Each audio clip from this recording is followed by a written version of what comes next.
Sign here, maid. Adam Curry, John C. Dvorak. It's Thursday, August 1st, 2019. This is your award-winning Gitmo Nation Media Assassination, episode 1160.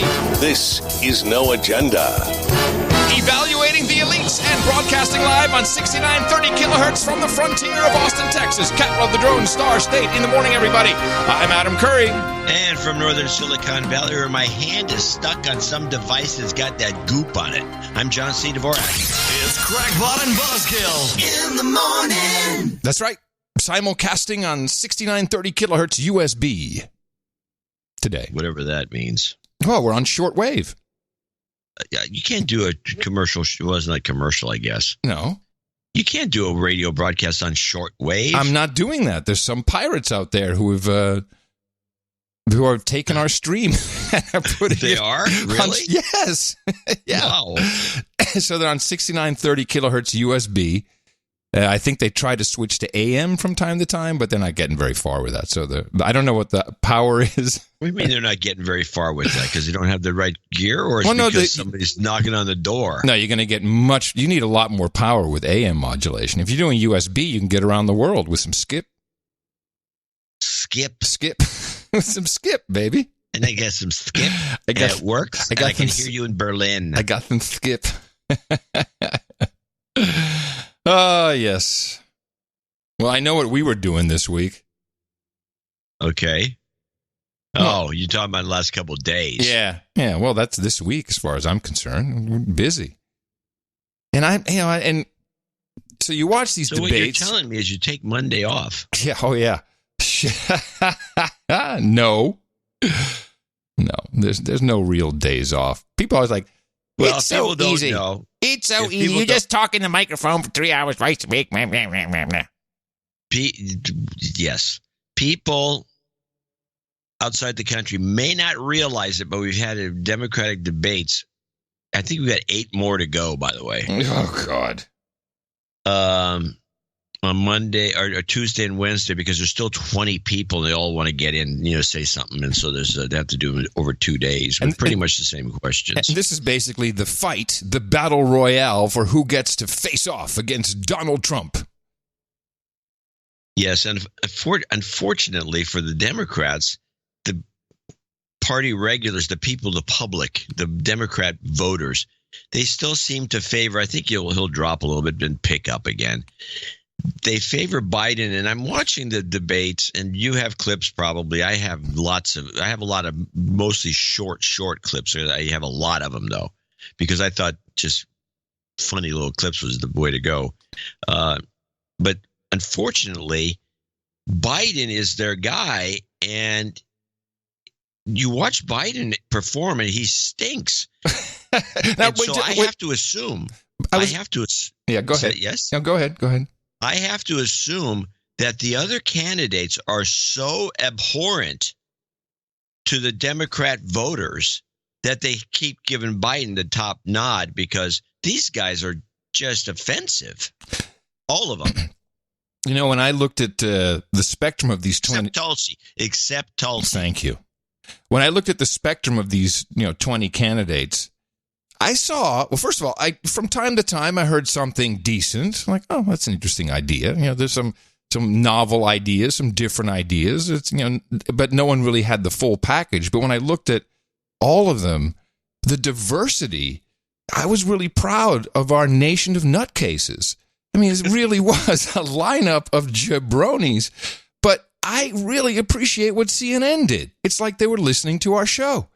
They totally made this into a wrestling match. Did you see the opening? With the boom, the big bombastic drums and everything. It's like, that's right. Tonight, 10 morons will battle for the Royale Cage match to the death. This is CNN, the presidential candidate debates. That's good. Not rehearsed should have done a little echo. Would have been better. A little bit, yeah. Now, a little bit. So something you noticed in the previous round, which were produced by MSNBC, it was similar. The staging was very similar to a degree. No American flag. No, as you noted. And it's really odd when you get someone singing the national anthem and everyone on stage is singing that our flag was, not there. Well, you're on a roll today. You've been writing material. I took notes. Well, just a few things about. Did you notice that Bill de Blasio's holding his nuts while everyone else is putting their hand in their the heart? one guy. What an idiot. Oh, man. Oh. Also, Marianne, at the first debate, Marianne Williamson also didn't have her hand over her heart when it started. And I think she looked over and went, oh, crap, I should probably do that. But de Blasio right next to her did not. No, de Blasio was not next to Marianne Williamson. He was on the second night.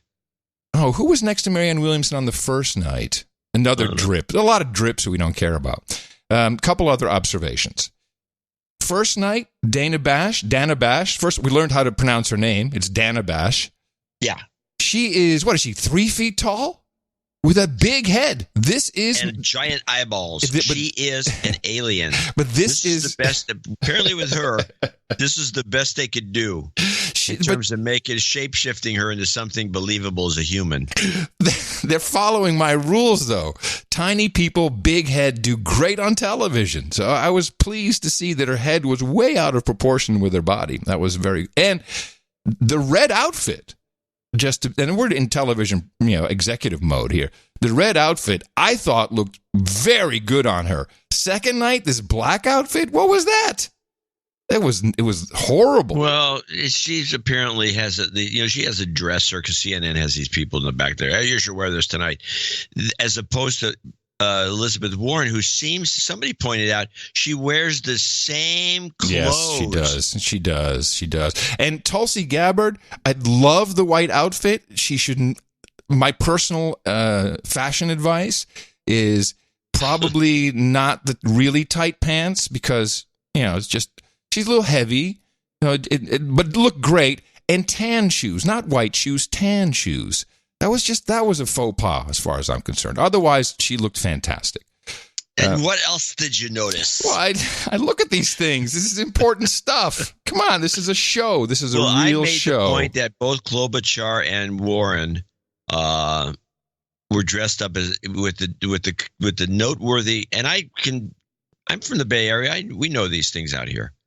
They were both dressed up like with the color coded as dominatrixes.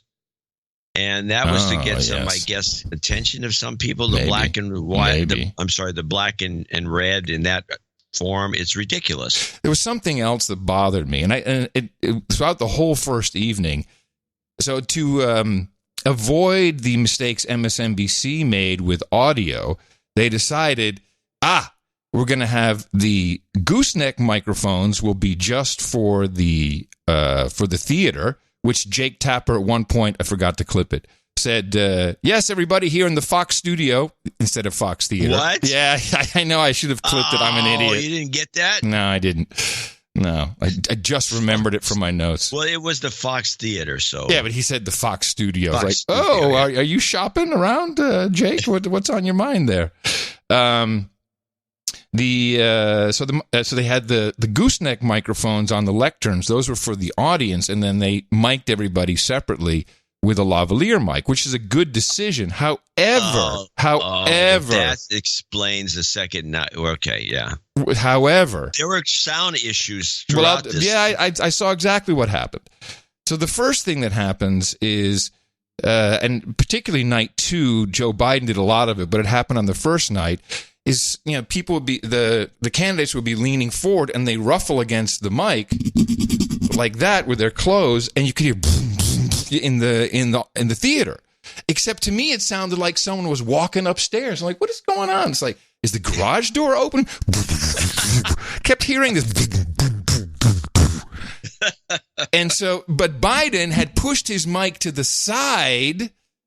And this is why you got feedback, and they were trying, because no one could, I guess, crawl under there. And again, the commercial breaks were sparse to go and correct that. And then when Kamala Harris came on, who was then the engineer just got confused, and he was turning up the wrong shit, and and I heard him filter it. She went from all of a sudden she was like really nasally, and then it came back. So there was some apparently issues. a nightmare for these, I guess, the semi-pros that were doing this work. Yeah. It was very bad, poor. But since we're talking about this, we might as well. I don't have a lot of clips from the first night because I really concentrated on the second night. But I have kind of a rundown from the first night. Okay, I have a clip from the first night that I'd like to share. But yeah, what's we can do the rundown, which has a number of these clips kind of built in, and I think it hits it pretty much. This was the first debates wrap NBC. Under the word first. Okay, I thought it would be under your label here. Got it, no problem. This morning, a clear divide as moderates and liberals clashed over the direction of the Democratic Party and who can beat President Trump. Folks, we have a choice. We can go down the road that Senator Sanders and Senator Warren want to take us with bad policies like Medicare for all, free everything, and impossible promises that'll turn off independent voters and get Trump reelected. I don't understand why anybody goes to all the trouble of running for president of the United States just to talk about what we really can't do and shouldn't fight for. The moderates trying to make the case that progressive senators Elizabeth Warren and Bernie Sanders are too extreme. So, again, I think if we're going to force Americans to make these radical changes, they're not going to go along. You throw your hands up, but you haven't. I can do it. But some of the sharpest disagreements over the Medicare for All plan backed by Warren and Sanders that expands the government-run health insurance program for Americans 65 and older to all U.S. citizens and lawful permanent residents. The move would eliminate private health insurance for some 150 million Americans. Why do we got to be the party of taking something away from people? No, we are the Democrats. We are not about trying to take away health care from anyone. That's what the Republicans are trying to do. Ohio Congressman Tim Ryan pressing Sanders on whether his plan would be better than union health care plans. You don't know that, Second Bernie. of all, We'll come to you in a second, I do know, and I wrote the damn bill. There were also heated moments on other key issues, from immigration. Then I expect that people who come here follow our laws, and we reserve the right to criminally prosecute them. To gun control, when Montana Governor Steve Bullock, who didn't qualify for the first debate, struck a personal note. Had an 11-year-old nephew, Jeremy, shot and killed on a playground. We need to start looking at this as a public health issue, not a political issue. In the crowded field, many candidates hoping for a breakout moment. Author Marianne Williamson may have gotten one. If you think any of this wonkiness is going to deal with this dark psychic force of the collectivized hatred that this president is bringing up in this country, then I'm afraid that the Democrats are going to see some very dark days. Okay. There are a couple of things we have to say about this first night. First of all, Bullock. Let me mention that I cut that short. Oh, it was boring what they made there, and I don't mean it to reflect poorly on you, because it's what we got. No. I think they hit the high points. They got the punchlines. They got Elizabeth Warren talking about that's what the Republicans do, and then they had the Dark Knight thing, or the whatever what's her name said. And they had Bernie. I wrote the law, and this. Well, I have a couple other things. So Bullock. Now, we hadn't seen him before, and as I'm looking at this guy, he also incorrectly kept looking way too far to the right, so you only saw him on profile. But about 1/4 profile, he looked like Kevin Spacey. And he kind of had that fake TV president thing about him. Oh, I did not pick up on that, but I can see it. Yeah, he has a lot of Kevin Spacey kind of look to him. So that's why he was probably mugging. He was mugging the whole. That's why I said he was like a TV president, kind of like, I'm above all this. Well, no, go away, Bullock. Before everything started, though, and I only got this off of YouTube. Someone had clipped it. I had missed this. The DNC chair, what's his name, Perez? Yeah, Perez. He was warming up the crowd, and I don't know. He did warm-up act. I didn't see that, but I got 12 seconds of him. Ought to get the memo on climate change, because climate change is an economic crisis. It's a public health crisis. It's a moral crisis. It threatens our universe, and we must take action now. Wow, that's great. I missed that too. So he sounds a lot like Howard Dean. He does. All he needed was would have been perfect. Howard Dean scream. Now, speaking of Green New Deal or climate, was it Elizabeth Warren who has the Green Initiative Plan? Or no, Green Industrial Plan. I'm sorry, Green Industrial Plan. Maybe. Which I liked. I liked because the acronym is GIP. Like, this is perfect. Get your Green Industrial Plan out there, please. Well, it could be pronounced GIP. Bernie had a nice, something you won't hear in that report for obvious reasons. He had a very nice point about the healthcare industry. He could have said big pharma, but healthcare industry, and was cut off immediately for touching the third rail. By the way, the healthcare industry will be advertising tonight on this program. Thank you, Senator. Senator Warren, it's your turn. Can I complete that, please? Your time is up. 30 seconds. Tonight with that talking point. Yeah, don't do that, Bernie. It's wrong. And Jake jumped in. Well done, Jake. Saved the day. Threw himself on the grenade. Very good, Jake. Now, Don Lemon, who, of course, only got to ask a few questions. I really felt he shouldn't have been there. He has no journalistic integrity. And his questions some of them were very racist, or at least bigoted. What do you say to those Trump voters who prioritize the economy over the president's bigotry? So, what do you say to those racists over there? What's your answer to that, huh? What do you think? Like, come on, Don. They shouldn't have had. You're right. He shouldn't have been there. Did not belong up there, and he was just. It cheapened the whole event. Now, so the one clip I have at some length here is from Marianne Williamson. You know I'm a fan. I love the candles and the bath and everything, and I'm all about the salts, bath bomb. Although I've always imagined more of a bubble bath guy. I like the bubble bath, sure. Yeah, that's what I thought. So I learned this morning that Marianne Williamson is being coached by none other than Antonio Moore, who we've discussed on the show a couple times in relationship to American descendants of slavery.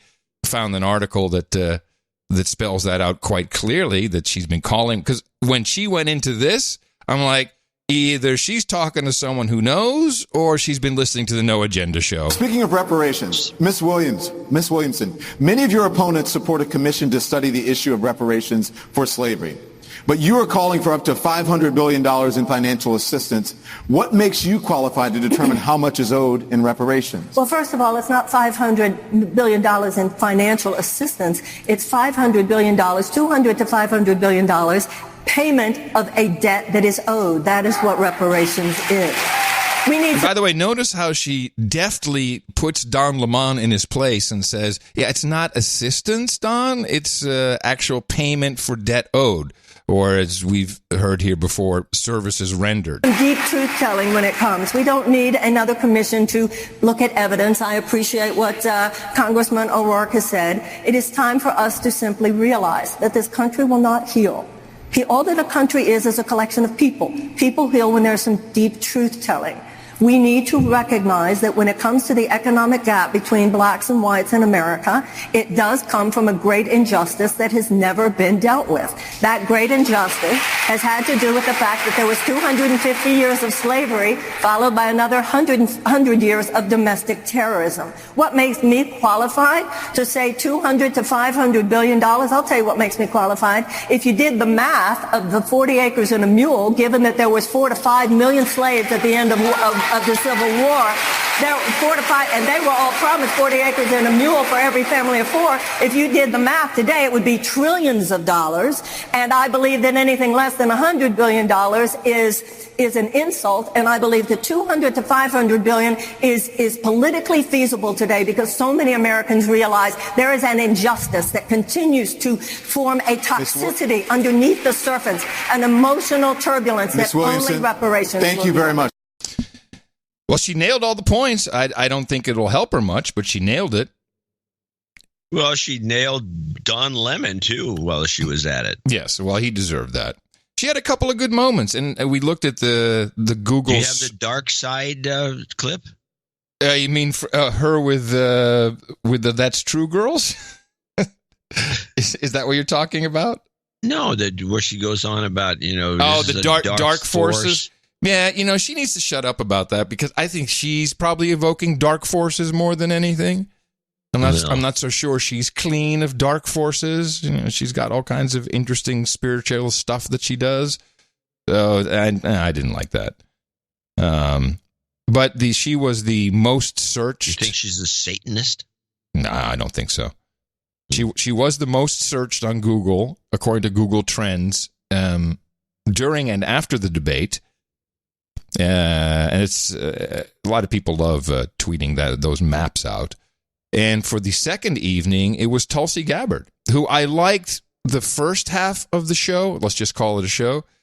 And I loved how she zapped Kamala Harris a couple of times. I have that complete exchange. Yeah, in fact, good. It's so good that it might be worth playing. It is. It's actually the only real long clip that I did. Most of these clips are extremely short because I knew you'd be irked by the fact that I have 1, 2, 3, 4. I got like a dozen clips, including some terrific Biden gaffes. Joe was in form. But let's analyze. This is almost 3 minutes. It starts with Tulsi versus Harris, and this is to set it up. It starts with Biden trying to do the exact same thing. Yep. With almost the exact same points. But Biden's up there fumbling and mumbling, and he's stuttering, and he's making all these. He's just not performing well. And I have to admit, I was wrong when I. Hold on a second. I think you dropped out. What did you say? I said I was wrong. Oh. Yeah. It must be Skype. Yeah. I was wrong when I said that they would juice him up for this debate. No, meaning probably some testosterone. I would think maybe some various kinds of roids, Adderall, B12. Now, worse than that, you heard what he said right in the beginning when Kamala Harris walked out. Go easy on me, kid. Yeah, go easy on me, kid. Yeah, that was dumb. How dumb is he? Yeah, that was dumb. But can I just call you Joe? So let's listen to this back and forth. It's a very entertaining moment because it seems to me that this was Tulsi cementing the distinct possibility of her being the vice president on a Biden ticket. False accusation that Joe Biden is a racist. What's your response? I want to bring the conversation back to the broken criminal justice system that is disproportionately negatively impacting black and brown people all across this country today. Now, Senator Harris says she's proud of her record as a prosecutor and that she'll be a prosecutor president, but I'm deeply concerned about this record. There are too many examples to cite, but she put over 1,500 people in jail for marijuana violations and then laughed about it when she was asked if she ever smoked marijuana. Boom! She blocked evidence. That was, what an easy one to do. Well prepared and just nailed it. That was, and then, that was just the first jab. And then just from there, you sliced her. She blocked evidence that would have freed an innocent man from death row until the courts forced her to do so. She kept people in prison beyond their sentences to use them as cheap labor for the state of California. And she fought to keep cash bail system in place that impacts poor people in the worst kind of way. I liked that she specifically said cheap labor, which, of course, is what the 13th Amendment does. And is one of the big problems is you cannot be a slave unless you're incarcerated. And California loves slaves. They love slavery. That's kind of what Tulsi was saying. Yeah, kind of. That's what she was saying. Thank you, Congresswoman. Senator Harris, your response. As the elected Attorney General of California, I did the work of significantly reforming the criminal justice system of a state of 40 million people. Now, I could hear she had her whole drive as a rebuttal to anything was, I did the work. I did the hard work. I've done all the work. I've done the work. She does some gratuitous slap. She does some some cheap shots in here, and she doesn't get away with it. Her voice is cracking. She's very upset. Very upset. She's perturbed. Which became a national model for the work that needs to be done. And I am proud of that work. And I am proud of making a decision to not just give fancy speeches or be in a legislative body and give speeches on the floor, but actually doing the work of being in the position to use the power that I had to reform a system that is badly in need of reform. That is why we created initiatives that were about reentering former offenders and getting them counseling. It is why, and because I know that criminal justice system is so broken, that I am an advocate for what we need to do to not only decriminalize but legalize marijuana in the United States. I want to bring Congresswoman Gabbard back in. Now, what she should have done here, and this was a mistake on her part because it would have been beautiful. She could have come back, Tulsi, and could have said, well, while you were doing the work of incarcerating people for cheap labor, I was in Iraq. All right? I was in Iraq. Something like that. I disagree with you. Oh, really? I think that would have been great. Yeah, I don't think throwing the soldier card in at this point works. I mean, we only have 2 candidates in the whole 20 that have been to war, and I think the public, generally speaking, is not interested in that kind of bragging. Well, I'm glad she didn't listen to me then. Well, I mean, it's possible you're right. I'm just saying I don't like the idea. Yeah, I got you. You're responsible. The bottom line is, Senator Harris, when you were in a position to make a difference and an impact in these people's lives, you did not. And worse yet, in the case of those who were on death row, innocent people, you actually blocked evidence from being revealed that would have freed them until you were forced to do so. There is no excuse for that. And the people who suffered under your reign as prosecutor, you owe them an apology. Senator Harris. Good morning. My entire career, I have been personally opposed to the death penalty, and that has never changed. And I dare anybody who is in a position to make that decision, to face the people I have faced, to say, I will not seek the death penalty. That is my background. That is my work. I am proud of it. I think you can judge people by when they are under fire, and it's not about some fancy opinion on a stage, but when they're in the position to actually make a decision, what do they do? When I was in the position of having to decide whether or not to seek a death penalty on cases I prosecuted, I made a very difficult decision that was not popular to not seek the death penalty. History shows that, and I am proud of those decisions. Senator Harris, thank you very much. Senator Bennett, a question for you.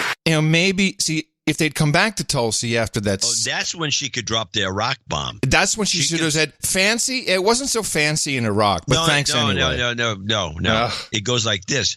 Because Harris used the words, I was under fire. Ooh, yes. I was actually under fire? Oh, that would have been nice, wouldn't it? It'd have been dynamite, but then they went to Mr. Pickles instead with the moving it to Bennett. I thought this other exchange between Harris and Gabbard was better for a couple of reasons. And I also thought it showed how expertly Kamala Harris pivoted away from the danger. This was about health care. The reality is right now we don't have a health care system. We have a sick care system, and there are far too many people in this country who are sick and unable to get the care that they need because they cannot avoid it.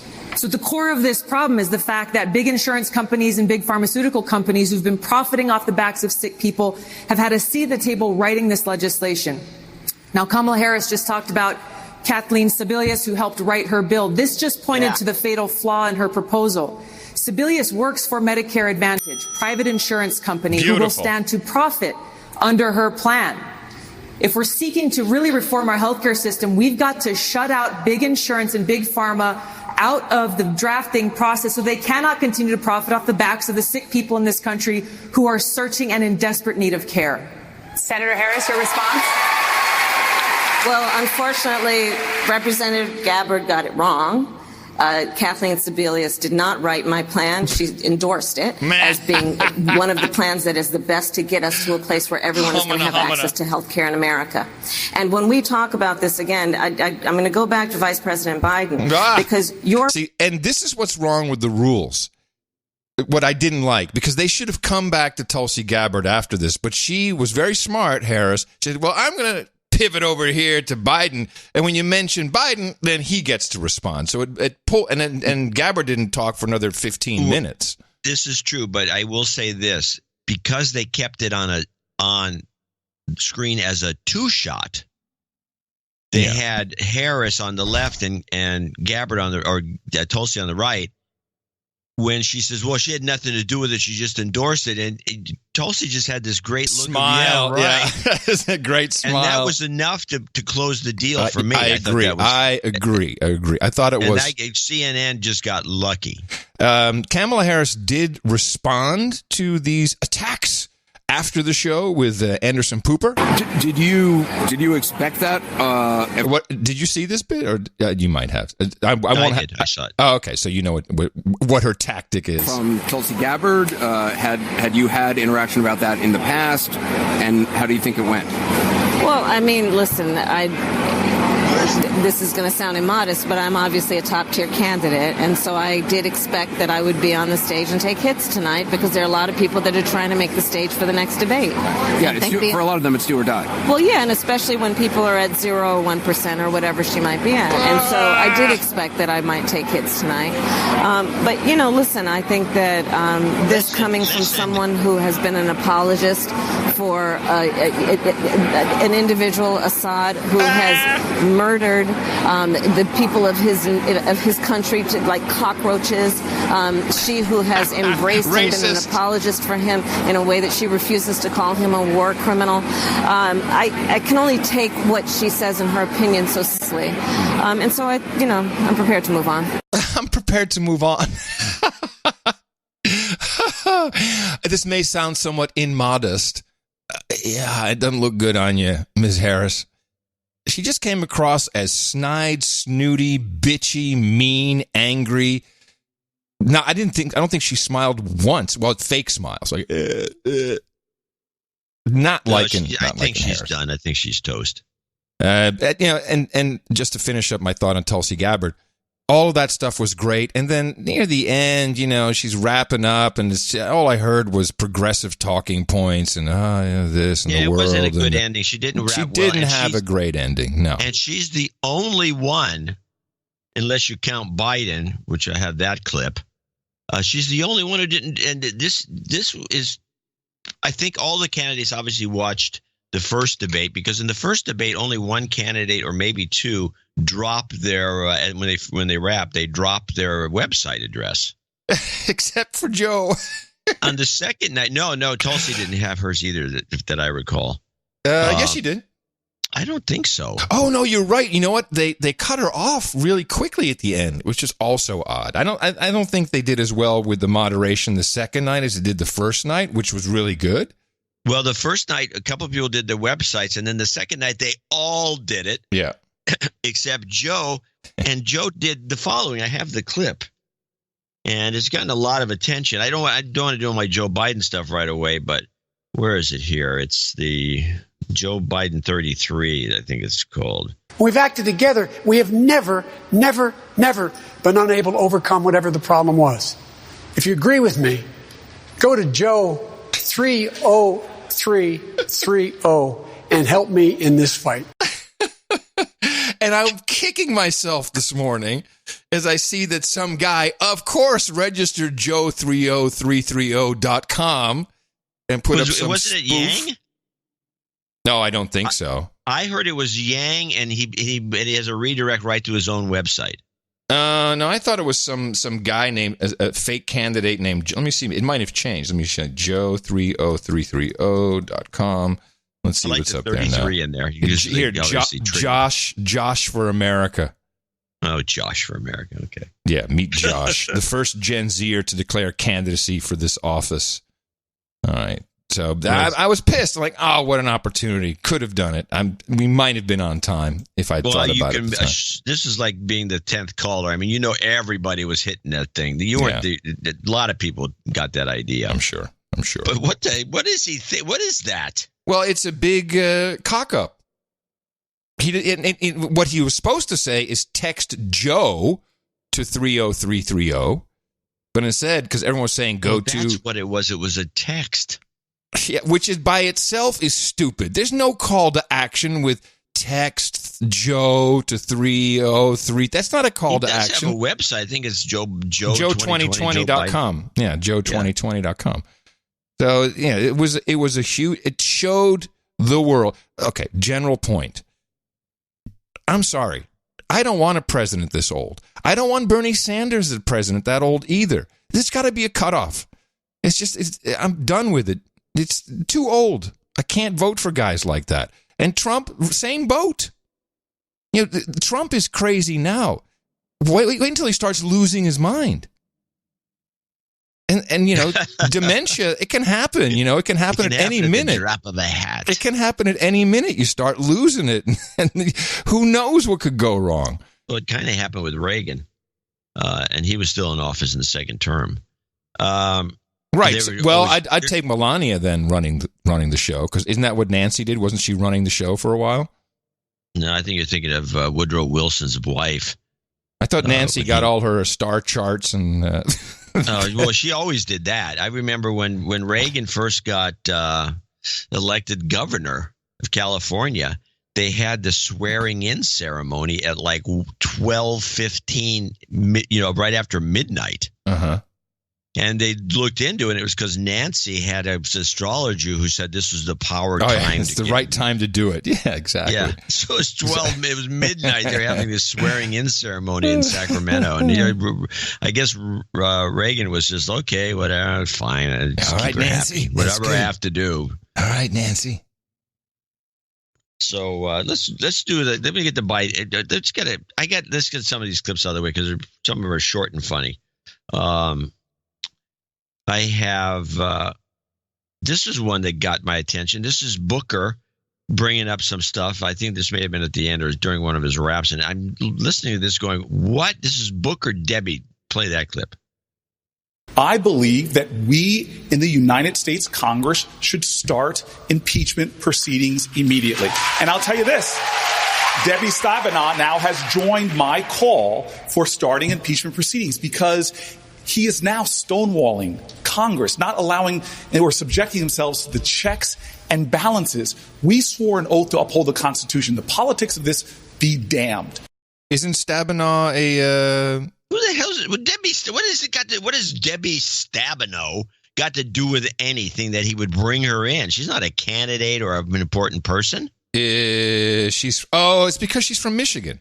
That's why. They were in Michigan. Oh, he's just dropping a name. Yeah, exactly. He's just trying to get it going. That doesn't help the national audience.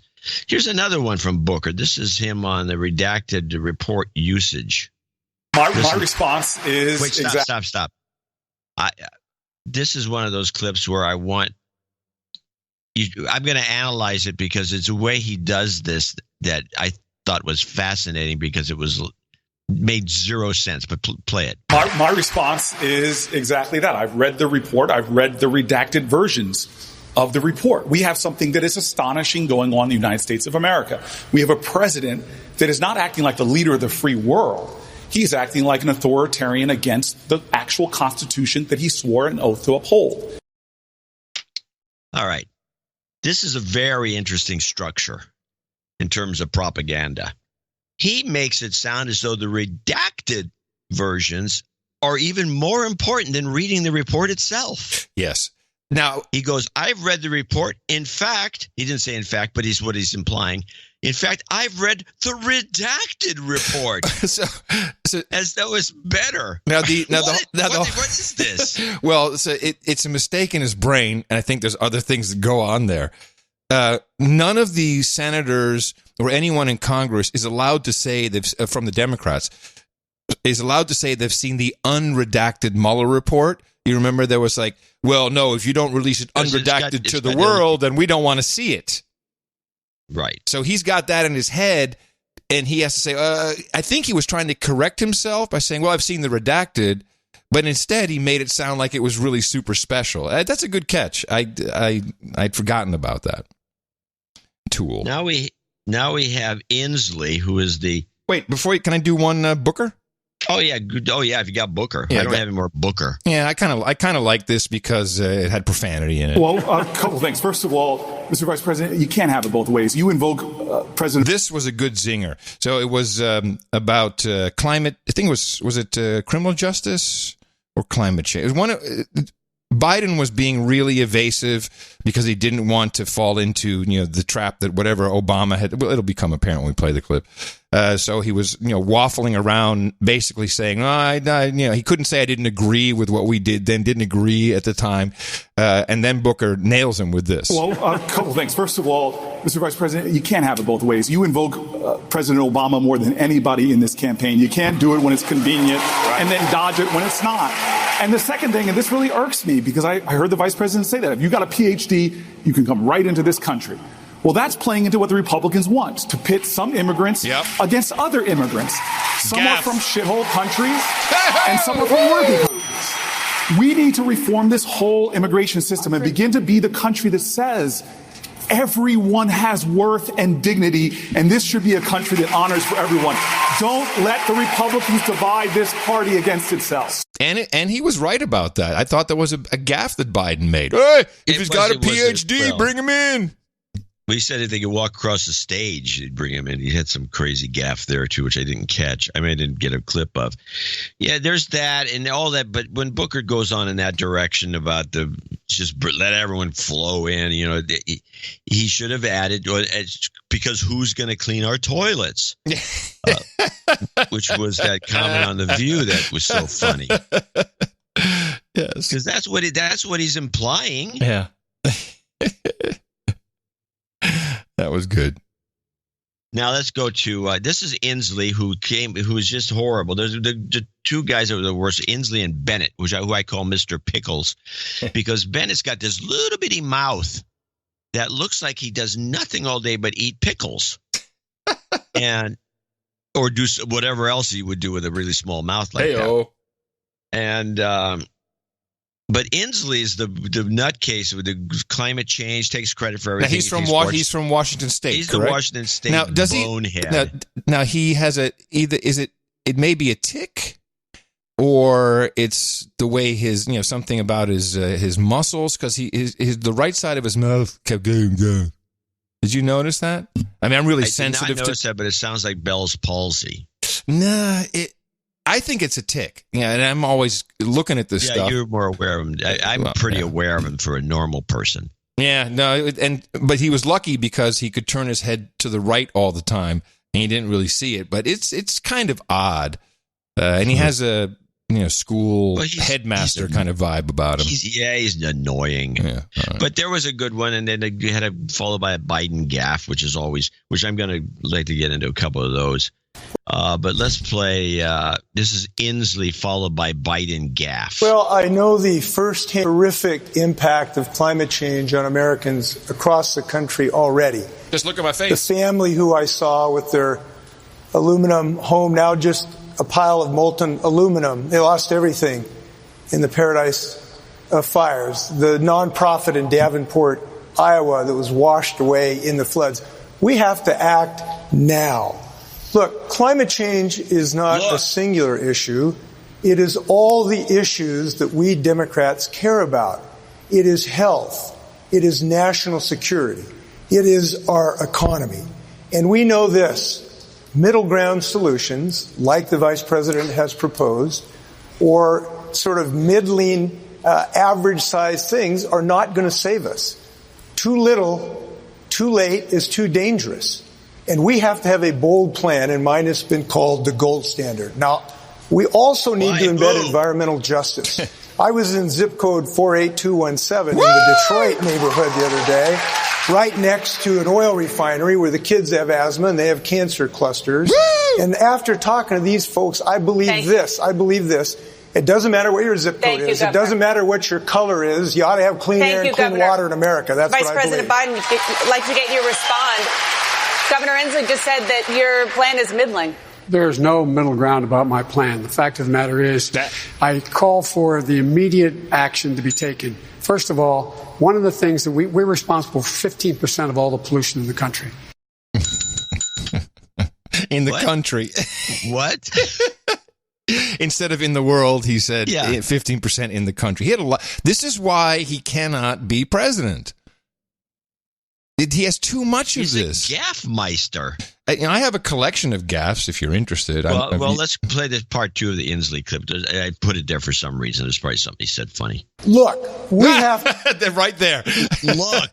There was a lot of fact of the matter. Look. At the end of the day, it was a lot the deal is. A lot of... the deal. Look, the fact of the matter is the deal is... Look, we have... These deadlines are set by science. Mr. Vice President, your argument is not with me, it's with science. And unfortunately, your plan is just too late. The science tells us we have to get off coal in 10 years. Yes. Your plan does not do that. We have to have off of fossil fuels in our electrical grid in 15. Your plan simply does not do that. I've heard you say that we need a realistic plan. Here's what I believe. No, I didn't say that. Here's what I believe. I believe that survival is realistic, and that's the kind of plan we need. He says the science determines the timetable or something like that at the very beginning.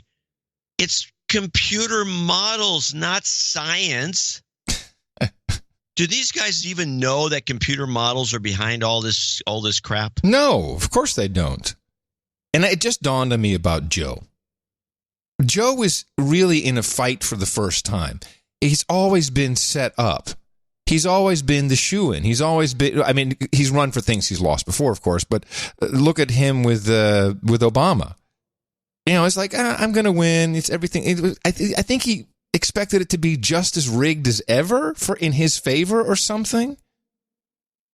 You know, yes, because these old-time politicians, Hillary was one of them, that they all believe that there's a pecking order. This just happened with the Republicans, with John McCain running for president. Why did they run him? Yes. I mean, John McCain was, he was overlooked a few rounds earlier, and so he had the chosen one mentality, and the party went along with it. This happened again with Romney to a lesser extent, but definitely happened with Jeb Bush, and he would have been the nominee under most circumstances until, luckily, and that's if anyone doesn't like Trump as president, imagine Jeb Bush.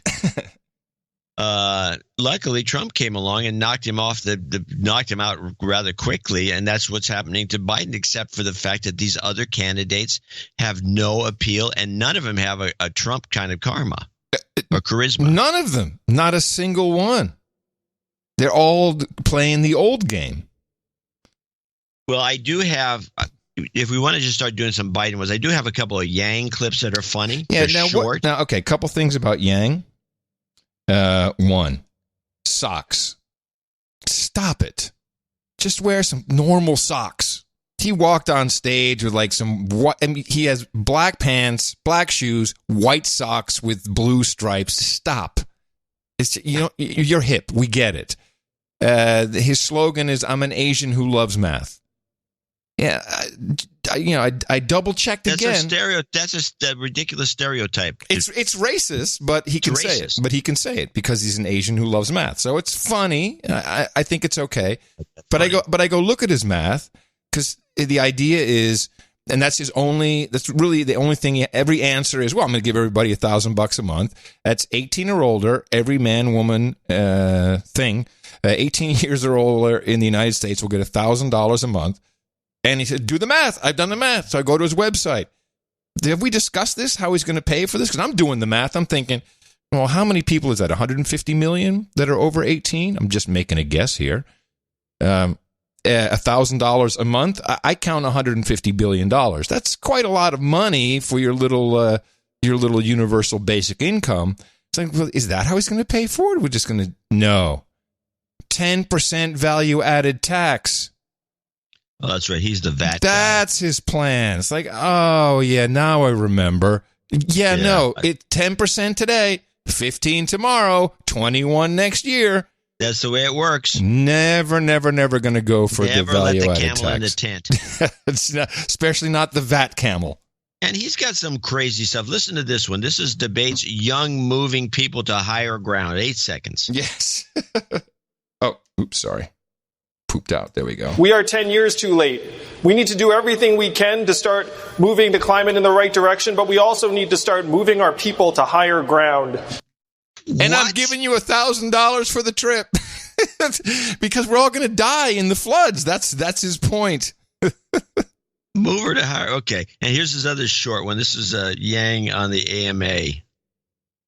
Okay. It is not just you. Amazon is closing 30% of America's stores and malls and paying zero in taxes while doing it.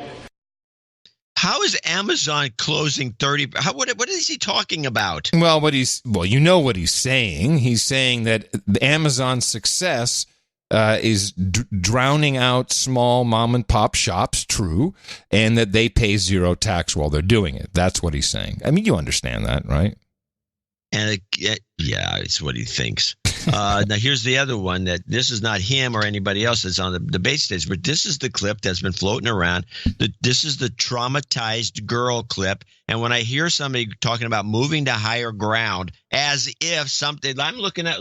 This is such a sad clip. Oh my goodness. Yeah, I'm looking. By the way, the mud flats are there. It's not silt, and. There they are. Still there. It hasn't moved. I don't see him. I'm on higher ground, but I don't know why I should move to higher ground. But okay. Well, but you end up with this. We this need a poor girl. We need a trigger warning. A trigger warning. Warning: you are about to hear the voice of a severely abused child. I just don't know if they're going to do anything, and I'm so concerned with the fact that if they're not going to change anything, then what's going to happen to humankind? What's going to happen to the whole world if no one does anything? It almost doesn't sound real when you see the video. It's so sad. Yeah, she's dead sincere. Oh my God, it's the worst. How do you do this to the children? These global warming nuts. How do they do they have any sense of anything? I mean, it's horrible. Yeah, it's horrible. You have a girl like that. There's nothing she's going to live in unless she kills herself, which is always possible with this kind of pressure. But she'll live to be a fine old lady. But no. You know, Greta Thunberg. Oh, Greta Thunberg. She's going to visit a couple of these climate change conferences. And because she can't fly, as you know, I mean, that would be killing the world. She will be making the crossing with the crew of the Malaysia 2, the 18-meter racing boat. And they will go from New York, I think. Or she's going to go to New York and Santiago on a racing yacht. Which is small. This 18 meters. What is that? That is about 50-footer? Yeah, 55 feet probably.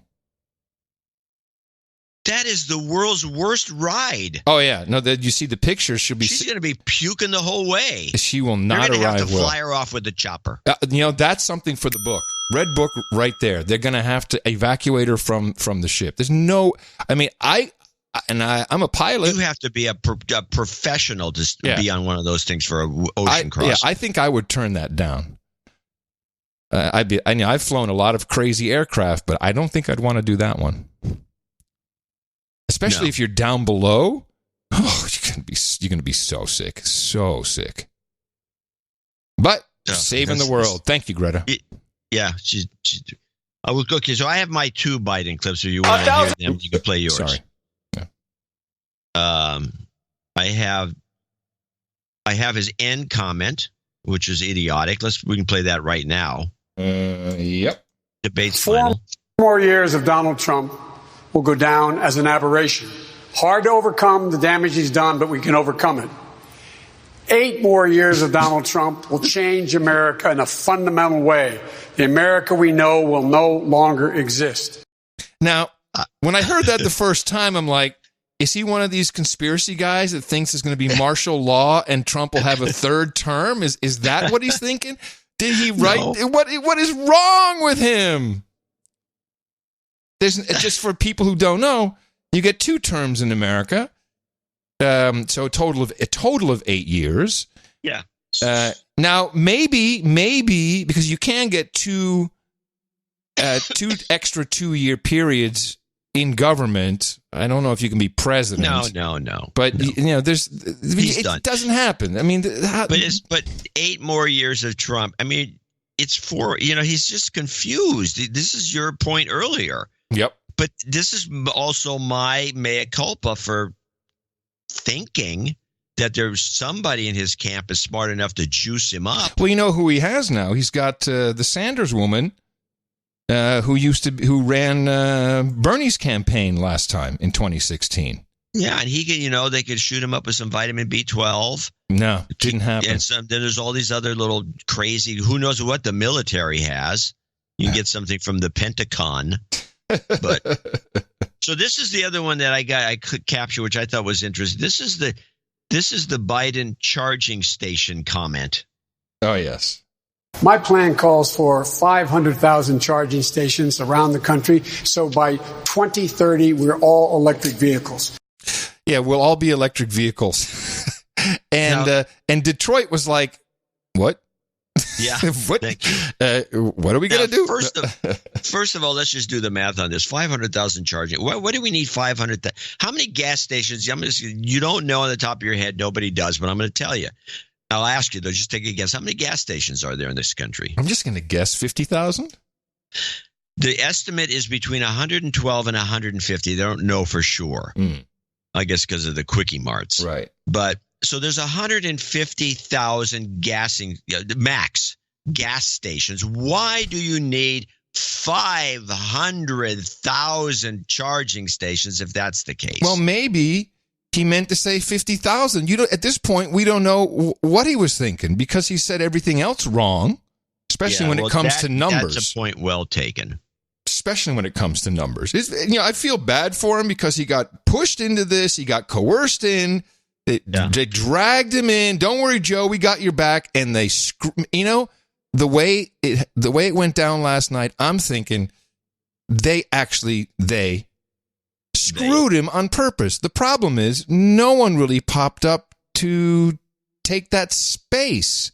Or if they did and it was Kamala Harris, then Tulsi Gabbard derailed that. Something is going on. Joe is not well prepared, not shot up. I agree. You got to shoot him up with something. And maybe a lot of this is just, let him go. Let him go. It'll be fun. Good for ratings.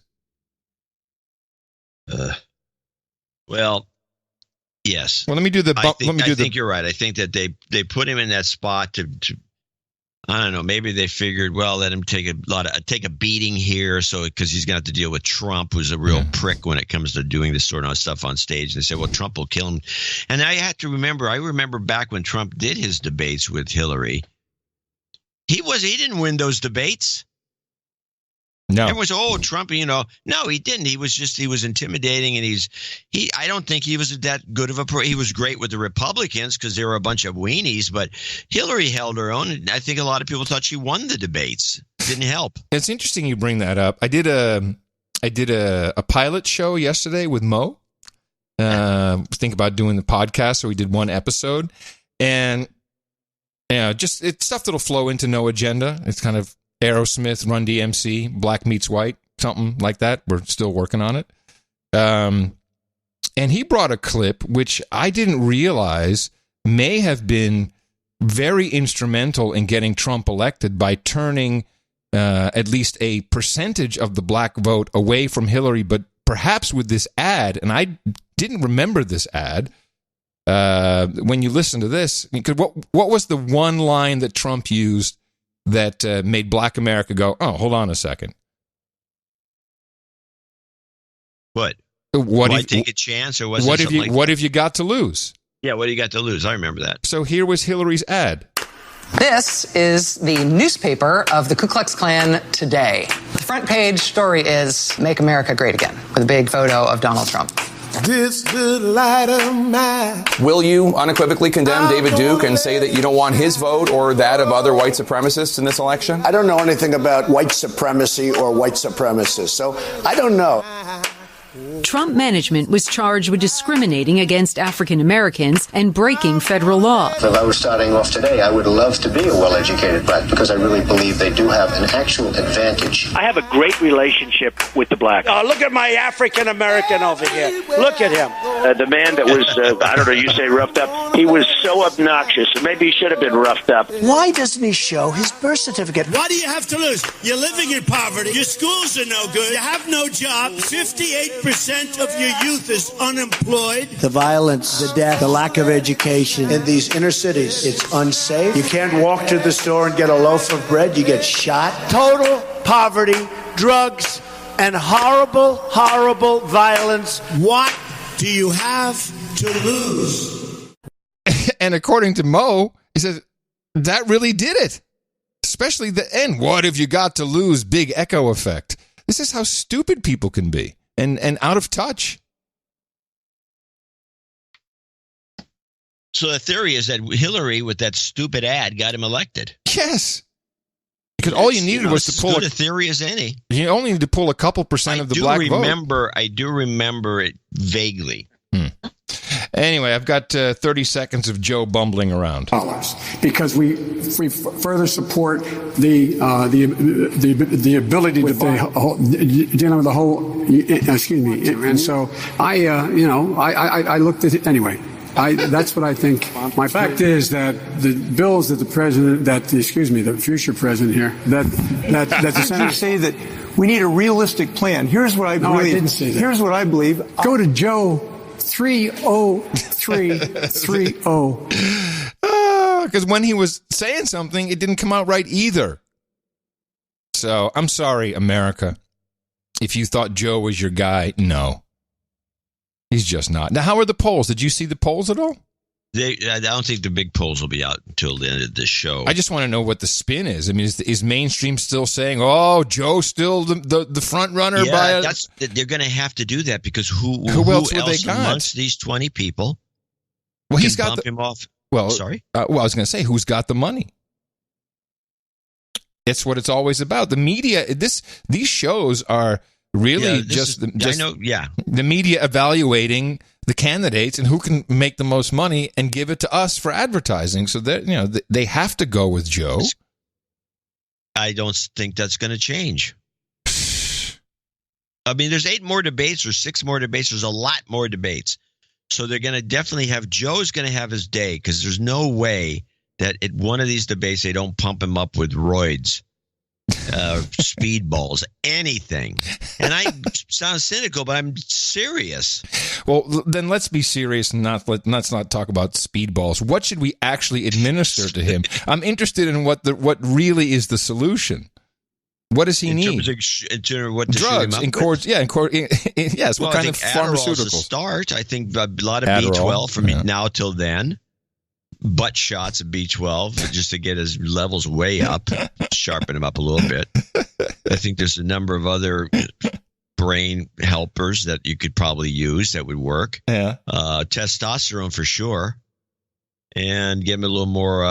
And what happened to his hair? He used to be hair plug Joe. Now he's just a bald guy.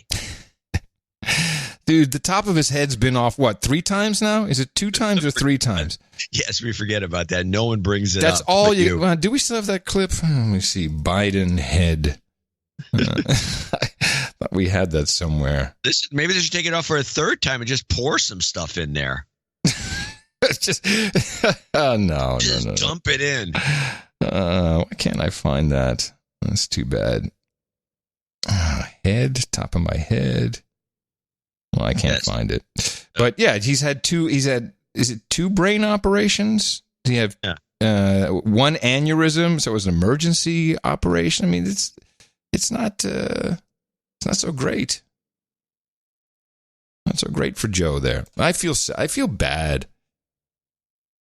You know, he's got to know that bad. I do have for your consideration 2 ISOs. Okay. Well, we always love that. These are from Biden. At number 1 and 2, you can play 1. Mr. President, this is America. Okay. I thought it'd be a nice ending to the show. Yeah, could be. And there's his 2. This is the United States of America. Yeah, I think the first one is better. Well, and the second one, he doesn't. If you listen carefully, he says united. Yeah. This is the United States of America. Oh, we have a winner. United States of America. I have a little ditty for you as well. My name is Felix Wilson. Can you imagine a world without no agenda? Without Adam or John? How would you survive? Well, some of you might find refuge with Nick the Rat. His podcast isn't suitable for young, impressionable minds like mine. We will be locked in mental cages in Dimension B, listening to Nick the Rat's Sewer Chat podcast from the toilet.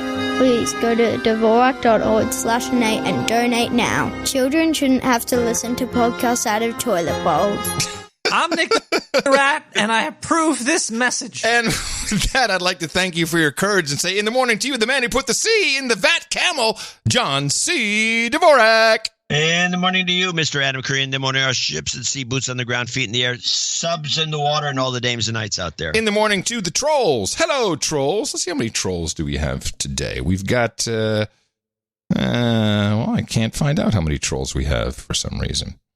Anyway, how about this? There we go. 939 trolls in our troll room. NoAgendaStream.com. That's where you can hop on, listen to the live stream. Lots of people like listening to the live stream. Stuff happens before. You got pre-shows, tons of live shows. Bloopers. Well, the pre-shows are the bloopers, unfortunately. And it's fun. You meet people there. You can go hang out. It is... At your own risk. At your own Enter at your own risk. NoAgendaStream.com. Now, the last episode, 1159, 1,159 episodes in the can. Title of that was Showly. And the artwork was related to our closed captioning segments. There were a couple people who did that. And this was a piece of art done by Bare-Assed Gorilla, who I think he's had a couple other, let me see. Oh, he had Basic Spanish for Democrats. That was his last, I think that was his last win on the artwork. Yeah, that was a good one, yeah. And there was no Spanish in the debates. Did you notice this? Yeah, no, they stayed away from that. Yeah, Castro. Yeah. Adios. Anyway, so a bunch of closed caption logos, and it was, you know what, it wasn't particularly funny. Of course, it was on a really old TV with the big knobs on the front. But it was appropriate, and it was just a good piece of art. You look at that again. This is part of what we like about the value of the artwork. People see this; it shows up in their podcast apps, and like, oh, there's something new. It's just when instead of a little badge that has a little extra number in there, so you know how many you haven't actually listened to. A fresh piece of art. Let me click on that, and it works, and we appreciate it. And you can participate. No Agenda. Artgenerator.com, and we thank all of our artists. And today, we honor Bare-Assed Gorilla for his contribution. Thank you very much. We should mention at some point that Adam's spiel, which he just gave, is all supposition. We have absolutely no evidence for any of it. Correct. I'm trying to think. You can't come up with it contrary to that. But why would you talk me down, man? Because I just think we should need to be honest with the public. Okay, I will keep you to that. Go ahead, sir. Fine, honesty but first. I like the supposition. I think it makes nothing but sense. But I remember one time I was doing Silicon Spin, and this woman who, I can't remember her name now, but she did one of the books on Paul Allen, and I've always liked her. And she sits there, she's always saying this crazy stuff on the show, and she would say, out of the blue, she says, is there any evidence that word of mouth actually works? Okay, well, this is also kind of you. You know, you like these things. Yeah, this is true. You like being very literal when people speak. And you like to stop the flow of conversation just to say there's no evidence of that. There's no evidence. So this is bull crap. That's okay. But we like the art because it's pretty. Yeah, but when you get to be Joe's age, you know, which once you're there, I'm going to have to start warning you about stuff because I'll be juiced up. I get juiced up before the show. I took your advice. You take 2 vitamin B12s before the show. You told me once. I don't know if you still do that. Oh, no, I take Ginkgo Forte and Bacopa Complex. At Bacopa Complex. Oh, yeah. No, I'm tripping. So let's thank a few people for show 1160, starting with Sir Roy Pierce in Fort Pierce. Of course, Fort Pierce is with an Florida. I, not an E. 334. He sent a note in. He sent a check in, and there's a note attached to it. Not much. He says, Teen Vogue published an article postulating prostitution should be available as a career choice.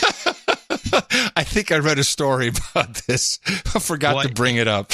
It's like April 26, 2019, why sex work is real work. Yeah. Well, and then he says, perhaps Jeffrey was just ahead of his time. Roy Pierce. Okay. Thank you, Roy, for that insight. Thanks, Roy. Yeah. Thank you more for the 334. Yes. Sir Cal of lavenderblossoms.org, 333. Hey, Sir Cal, yay. ITM folks, I've been meaning to donate earlier in lieu of all the support I get from No Agenda listeners, but the busy season at the firm can make me procrastinate. At the farm. It's at the farm. At the farm. What did I say? Firm. You said firm, yeah. Sorry, I hope all is well with you and your family. Stay organic. Sir Cal of lavenderblossoms.org. You should go there for your CBD needs. Yes, and in particular, the CBD salve is incredibly powerful, very useful. Not for ingestion, but if you have muscle ache, backache, don't ingest it. Ugh. You know, abrasions, anything. It's like magic sauce. And Sir Cal, we appreciate what you do. Sir Cal, lavenderblossoms.org. Thank you very much for your courage, sir. Next, Tracy Bassano in Madison, Alabama, 33333. She's actually donated a couple of times, and I remember one of her notes. She's an interesting character. Okay. And hello, Ola Crackpot. She's a Bama girl. Ola Crackpot and Buzzkill from Rocket City, where we are dancing in the streets to celebrate the 50-year anniversary of the moon landing. Wink, wink, Adam. Space Force. I want to shout out to my handsome engineer, John Bassano, for leading Space Force. Peace and love. Fabulous. She's in Madison is in the Huntsville metro region. And in one of her earlier notes, she suggested that we do a meetup in Huntsville because it's Rocket City. Mm-hmm. And oh, yeah, that's a good idea. That's a really good idea. Alabama's a great place. Brock Pilgrim. Oh, it was something else I was going to. Yeah. Brock Pilgrim in Bourne, Massachusetts.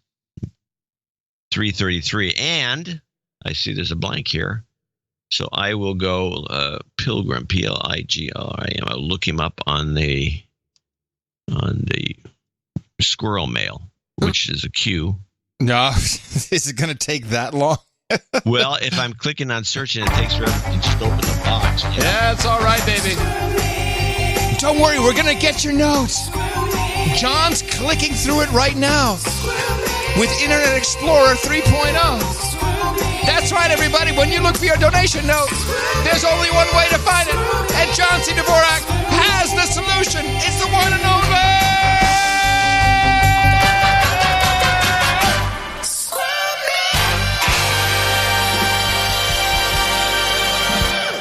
Yes, but there's no note. Beautiful. Very well done. In fact, there's no notes from Brock ever. So I'm not sure why. Maybe it's not Harry, and there's a Harry Brock, Harry Pilgrim. Yes, we have Harry Pilgrim, but not Brock Pilgrim. No Brock. Okay, sorry. Anyway, thank you for that. How about you give him and also give Tracy a goat karma. A goat karma, sure. Come here, goat. Come here. You've got karma. Goats ahoy. Sir Carl with a K, Rochester, New York, 23333. John and Adam, this is my annual associate executive producership, and he'll be the first associate executive producer for show 1160, in honor of my smoking hot wife, Jen, whose birthday was celebrated on July 30th. It seems like No Agenda is gaining a ton of momentum lately, and rightfully so. The show has been fantastic and will only get better when Hillary joins the race in October. Isn't this where we say there's no evidence? I mean, come on. There's no evidence of us gaining momentum. I'm just reading the note. I'm not questioning the note. I'm just reading the note. Okay. All right. The show has been fantastic and only will get better when Hillary joins the race in October. And by the way, hey, everyone sucks so bad. I mean, how much? What have you got to lose? Bring Hillary in. I want to thank you for the plugs you've provided over, and talk about somebody who can get money. Yeah. Oh, yeah. And the media would just immediately jump on the bandwagon. Yep. Although every woman I've spoken to who was a Hillary voter or considered voting for Hillary has all said, "Oh no, I hope not. Please no. Oh no." There's a real aversion. They don't want to go through that agony again. Maybe that's it. There's so much trauma. Because they're going to vote for her again. Yeah. This trauma. That's what it is. Good point. Okay, solved. Solved. Thank you for the plugs you provided over the years for my show. Who Are These Podcasts? Which is, by the way, a very good show. It's about podcasts. Yep. And he goes and these guys, a couple of them, they go and they listen to a podcast and then they discuss why it's crummy. Especially JCD, who listens or has listened, and I dare say enjoys it. Because of your endorsements, I'm proud to say we have a lot of No Agenda fans in our subreddit, proudly promoting the best podcast in the universe. Well, at least that subreddit does, because ours doesn't. Keep up the great work. No jingles needed, but I love a new business karma for my marketing agency. Much appreciated. Sir Carl with a K. P.S. Jen turned 50 on July 30th. Woo-hoo. So it's not something she's super stoked about. Well, thank you for mentioning it. Yeah, I'm sure she's real happy about that now. She's on the list. Will be You've got tonight. karma. She's on the list. Dinner will be burned. Dave, what did you have to tell him that for? Dave Kaplan, $230.42. $333.33 Australian pesos. Okay, you get bumped up. Executive producer. That's right.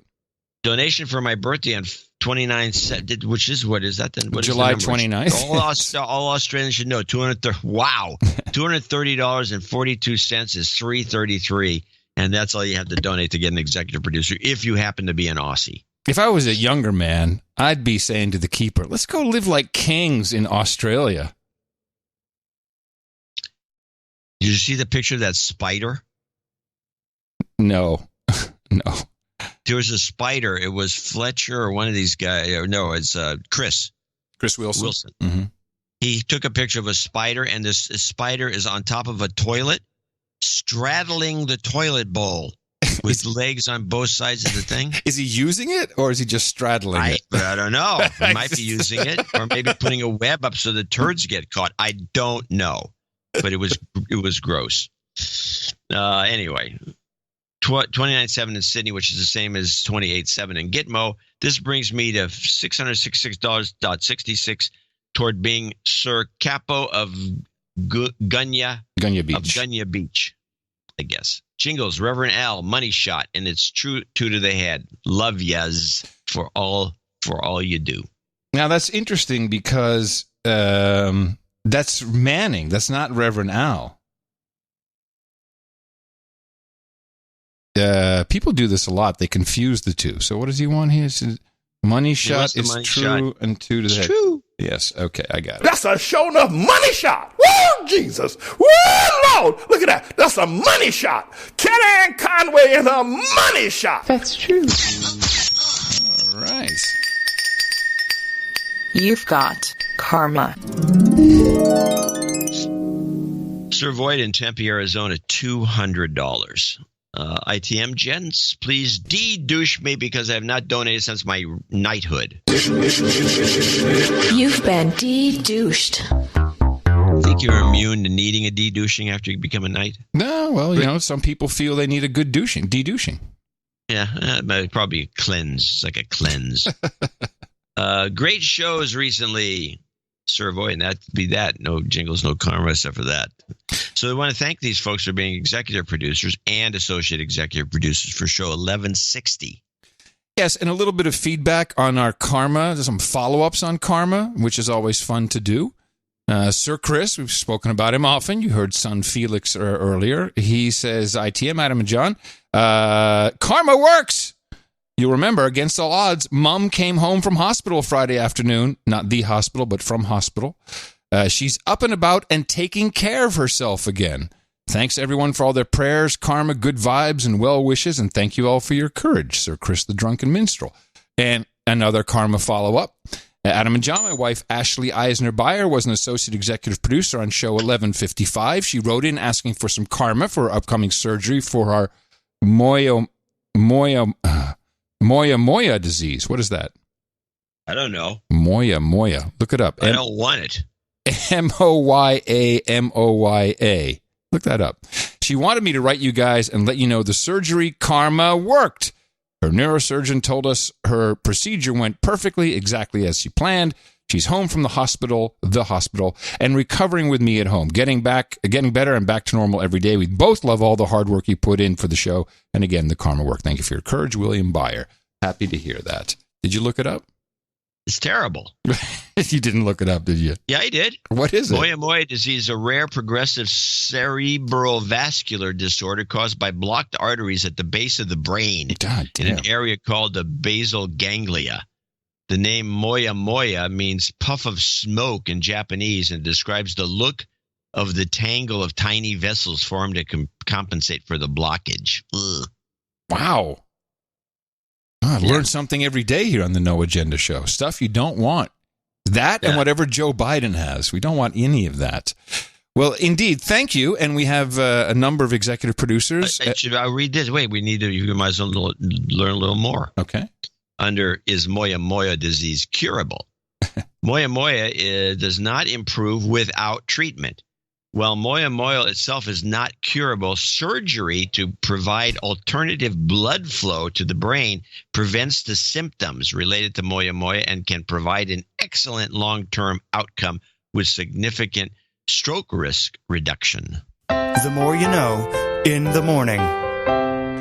And thanks to our executive producers and associate executive producers for supporting our show, the No Agenda Show. It is, after all, your podcast. We treat you like Hollywood producers because you're putting the money in.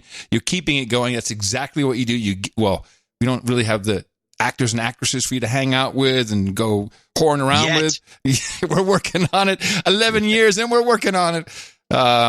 But it is, of course, the only way we keep going. We take no money from any commercial interest, no commercials, nothing. It's all you. It is your show.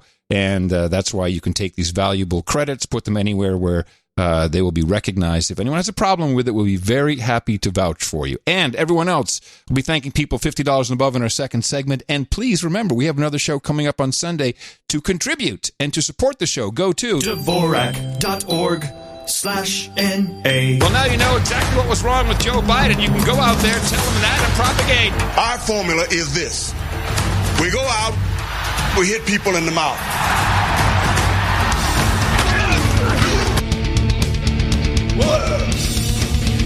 Order. Mr. President, this is America. Shut up, slave.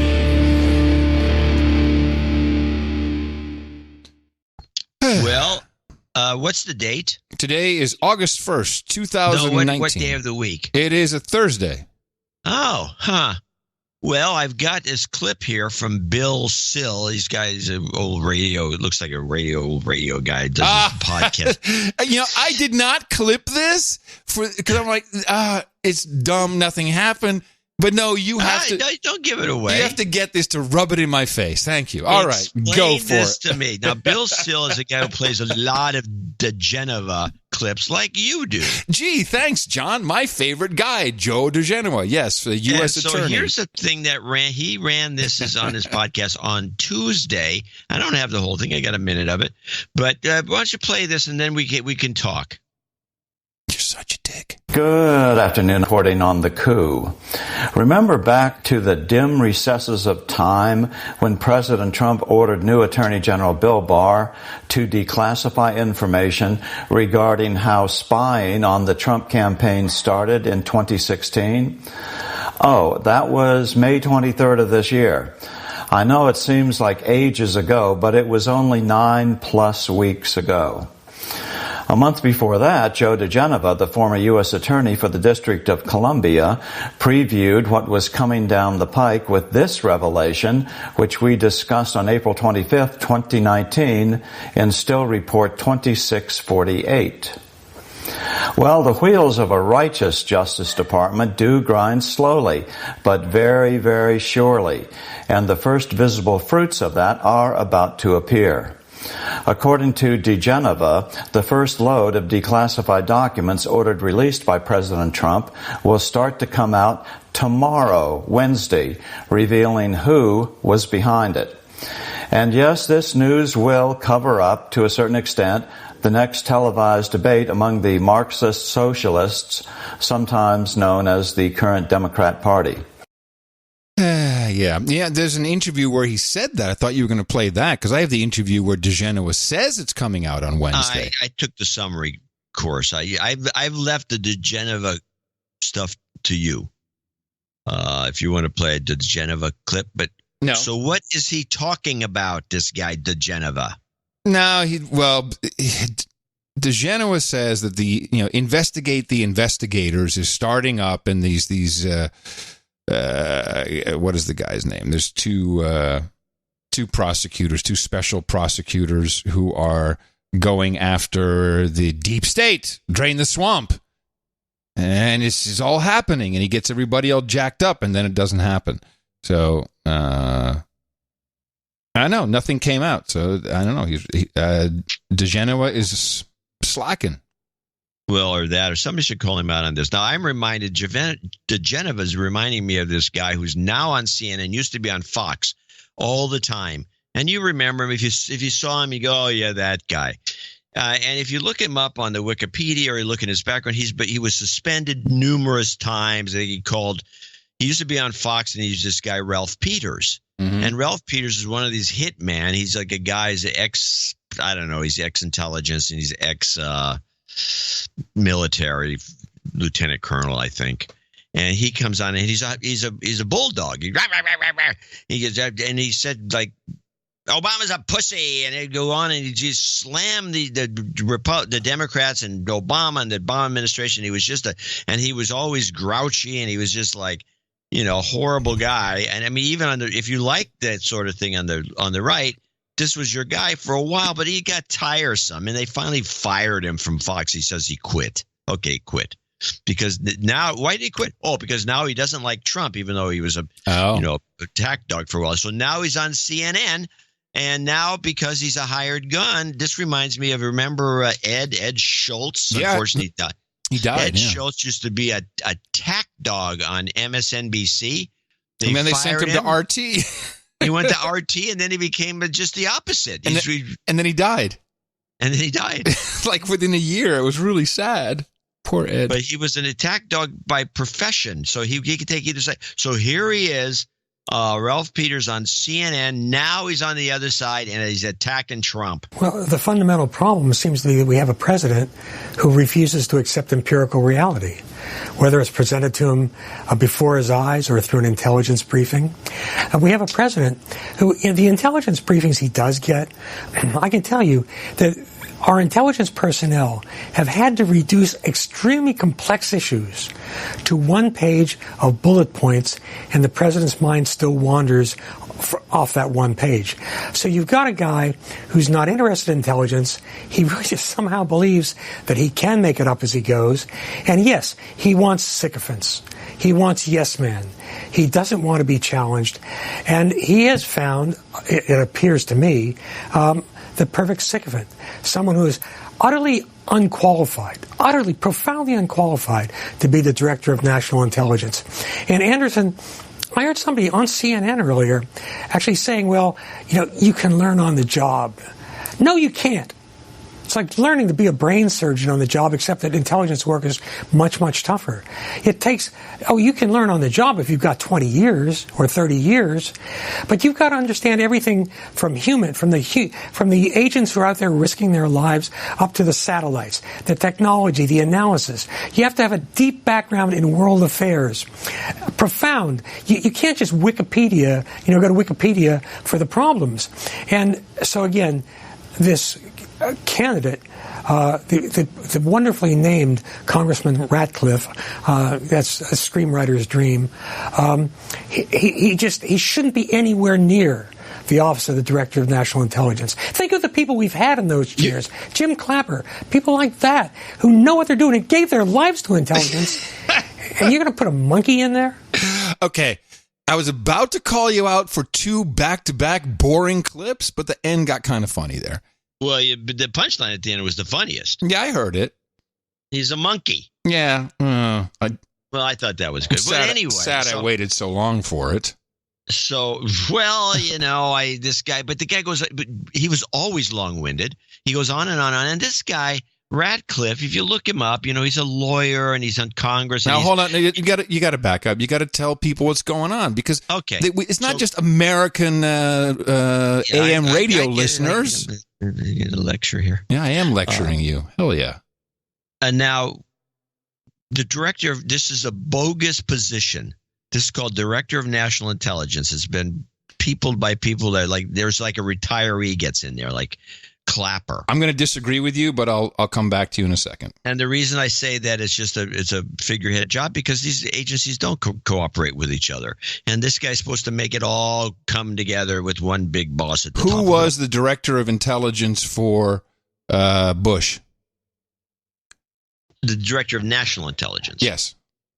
Which is different. Well, let's see. Who was before Bush? Bush preceded by... Well, let me find him here. I'll just give you the answer. Okay, give me the answer. Uncle Don. My Uncle Don. He left the CIA to become the Director of National Intelligence. So I'm going to disagree a little bit with the figurehead. Now, maybe this was different 40 years ago. Well, Director of National Intelligence, DNI, is a new position. When was Uncle Don in that job? Bush? Well, you know what? As they would say, let's stick a pin in this and I'll check. But okay, it's in your... This came in as a result of 9/11. Then job. Maybe he was National Security Advisor. I'm wrong. Yes, you are. But this job was designed after the 9/11. Okay, yeah, I got because, you. Because, the FBI knew this and the CIA knew that. And if the FBI and the CIA both knew what each other knew, it never would have happened. No. So we got to create this bogus position. So they create this position, and the last guy was Clapper, and there's the guy, every time they ask him a question, he didn't know anything. Which proves that it's a bogus position. Yeah, so this guy, Ratcliffe, who seems to be qualified to me, he's on the intelligence committees, he's been in Congress for a long time, he's a hotshot lawyer, he's a big defender of Trump, there's no doubt about that. He's the guy who chewed out. He's on the intelligence committee, right? Yeah. Yeah, so he's the shill. That's the guy you want. So he's a guy that can do the job. But now, according to Peters, who's now you're going to see, they'll get sick of this Peters character as CNN because he's too much. As bad as these other people are, they're clownishly bad. This guy's seriously bad in terms of he's very serious and stern. And the other ones are just funny, like Navarro and these other people. They're just hilarious that you can't not laugh at them. So this guy's not going to fit into it. I don't know where he's going to end up. The Blaze, maybe. Who knows? Yeah, I'm OTG. You can't find me. Yes, I'm OTG. You can't find me. Yeah, I'm OTG. No eyes on me. Yep, it's time to go OTG. There's a couple of news stories that desperately want discussing, since this is all about connected everything in your life. And it's going on 2 years now that I have not had any type of smart device that does anything other than phone calls, text message, and has a web browser. And I feel pretty damn good about it. We'll start with Consumer Reports. It's not that the hacking of vehicles is unknown, but you're going to want to think about what your next car will be. Consumer Watchdog President Jamie Court says this report released today is a result of interviews with 20 anonymous whistleblowers, including software engineers, technologists, and experts working in the auto industry, who warn many of the new models released next year will automatically connect their vital systems, including engine, braking, and steering, to the internet, and that these cars are at risk of being remotely controlled by hackers. All right, let's try. Consumer Watchdog points to this YouTube video showing two white hat hackers, those who find vulnerabilities and inform the auto industry. The guy in the back seat with the laptop appears to be connected to the car over a cell phone internet connection. Ready? He's going to try to take control of the steering. 3, 2, 1. Here's another YouTube video which appears to show Chinese white hat hackers inside the car, while another hacker who's reportedly in their office 12 miles away tries to take control of the brakes. Shut up. Consumer Watchdog says whistleblowers are warning it is technically possible for hackers to take control of hundreds or even thousands of cars at the same time. Now wait for it. Depletes the brakes in all of them, steers the cars off the road, and there's chaos and people die. So what can be done about this? Consumer Watchdog says a kill switch could be installed that would disconnect the car's vital systems from the internet. That would enable cars to be operated safely immediately following an attack. A more complete fix would be to disconnect the car's computer from the internet to begin with. We are talking about the possibility of a 9/11 scale attack on America, and the car makers, remarkably, know it but haven't fixed it. We've reached out to all of the major auto manufacturers. Many of them have responded by saying their vehicles will be equipped with state-of-the-art security features, and that they are partnering with researchers both in government and in private industry to make sure they are up to date and can meet the challenges of the future. I really like the idea of just all of a sudden some nefarious terrorist flip a switch and everyone's car starts crashing in and driving off the road and braking, rear-ending. Turn hard to the right and slam on the brakes, everyone at once. It'll be a beautiful choreographed move. It'd be something to see. Yeah. But yeah, this is obviously problematic. Well, I think that you stumbled on our exit strategy. Oh, I did? Manufacturing a small kill switch that's embedded in every car. You get it on there, and as soon as you get it, you just turn it on all the time. No. It comes in our kill switch system. It's a system, John. Our vehicular. Yes, I'm sorry. System's better. That adds at least $20 to $50. Yeah, our vehicular cyber system, cyber protection system. Is it's about a 1.5 foot long box, and so you get it at home, and it has basically some gaffer tape and a lot of aluminum foil. And so you put the aluminum foil around your car, you're going to be fine. But this is crazy. It really is. And the oh so beloved Bill Barr, Attorney General Bill Barr. He doesn't give a crap about our own protection, particularly when it comes to encryption. You remember where Comey was on all this crap? Comey and Brennan, too. They were always like, oh, we can't have these apps in Silicon Valley. They can't be encrypted. It's no good. Well, we have a term now for it. It's called warrant-proof encryption, and your current administration doesn't want you to have it. The deployment of warrant-proof encryption is already imposing huge costs on society. It seriously degrades the ability of law enforcement to detect and prevent crime before it occurs. And after crimes are committed, it is thwarting law enforcement's ability to identify those responsible or to successfully prosecute the guilty parties. These costs will grow exponentially as deployment of warrant-proof encryption accelerates and criminals are emboldened by their ability to evade detection. converting the internet and communications platforms into a law-free zone, and thus giving criminals the means to operate free of lawful scrutiny, will inevitably propel an expansion of criminal activity. Sure. If you remove any possibility that the cops are going to be watching a neighborhood, the criminals already in the neighborhood are going to commit a lot more crimes. But there has been enough dogmatic pronouncements that lawful access simply cannot be done. It can be and it must be.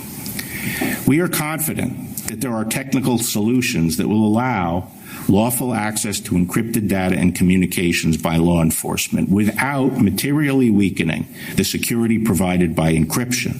But I am suggesting that it is well past time for some in the tech community to abandon the posture that a technical solution is not worth exploring and instead turn their considerable talent to developing products that will reconcile good cybersecurity to the imperative of public safety and national security. That's right. From now on, we're going to call him Bill Barr, the backdoor man. And Silicon Valley is adhering to this. They are obedient. And here's how it works. Facebook is the first one. They're doing it with Messenger and with WhatsApp. And I think a lot of people use WhatsApp. They're putting the encryption in a special portion of their app, and this portion of the app will actually be scanning based upon, I think, keywords for certain things, undetermined.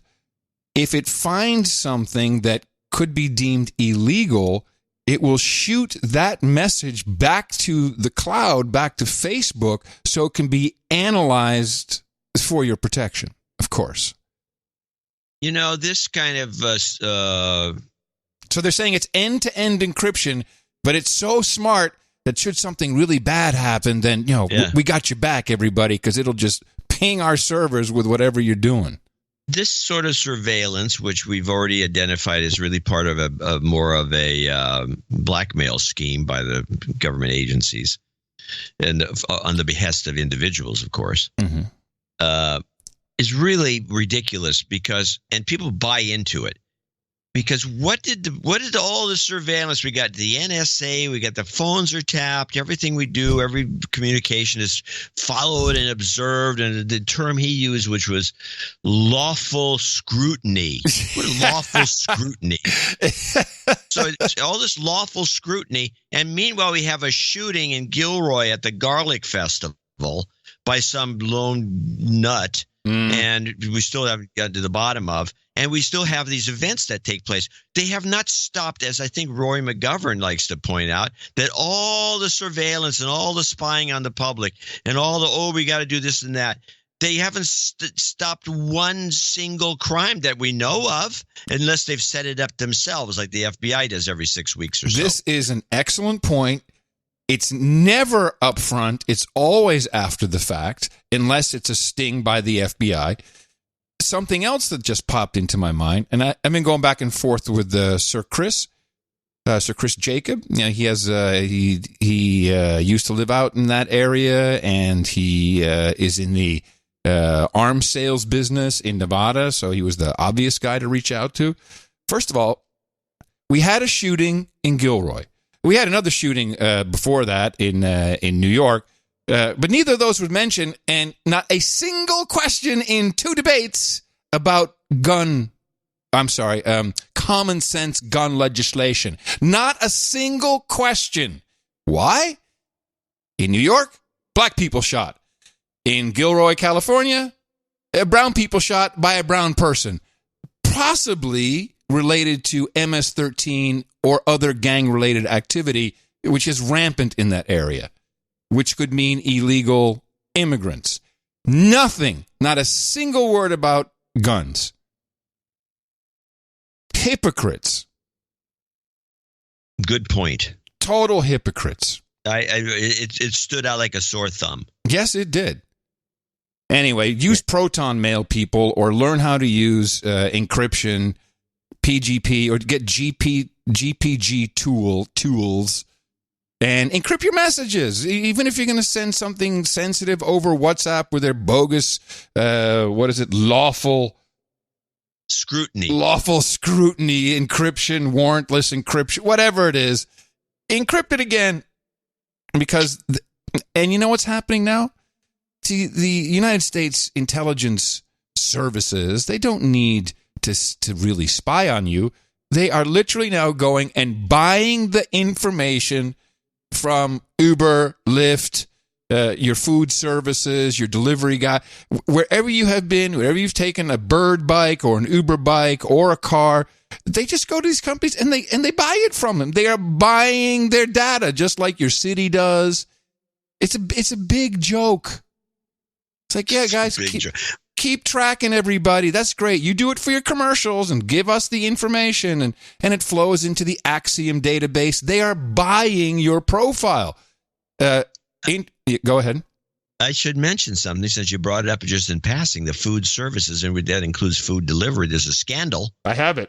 I have the clip. Oh, you have the scandal about the people eating the food? Oh, why do you do the punchline if I said I got the clip? A disturbing this is a major story. A disturbing new study shows nearly 1 in 3 food delivery drivers, about 28% of them, admit to taking a bite out of your food before it hits your door. And about half say they've tempted to dig into your food just by the smell of the meal that they're delivering to your home.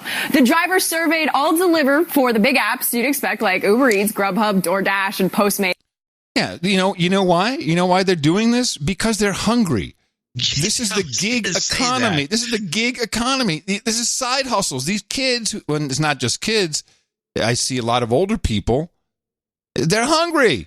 Yeah, it's a gig economy, and that's exactly it. It's not because they're just peckish. They're hungry. Peckish. I'm peckish. Let me look. I'm never using a delivery service again. And I checked it with the millennial here at home. She said, oh, yeah. All my friends do that who are doing food delivery. What? She said that all of her friends that do food delivery eat the food? Yep. Well, if it's edible, so if you order Chinese, then it may not be you're going to dig in and get some rice or something. No. But if it's French fries, if it's something else, yeah. And I'm done. French fry.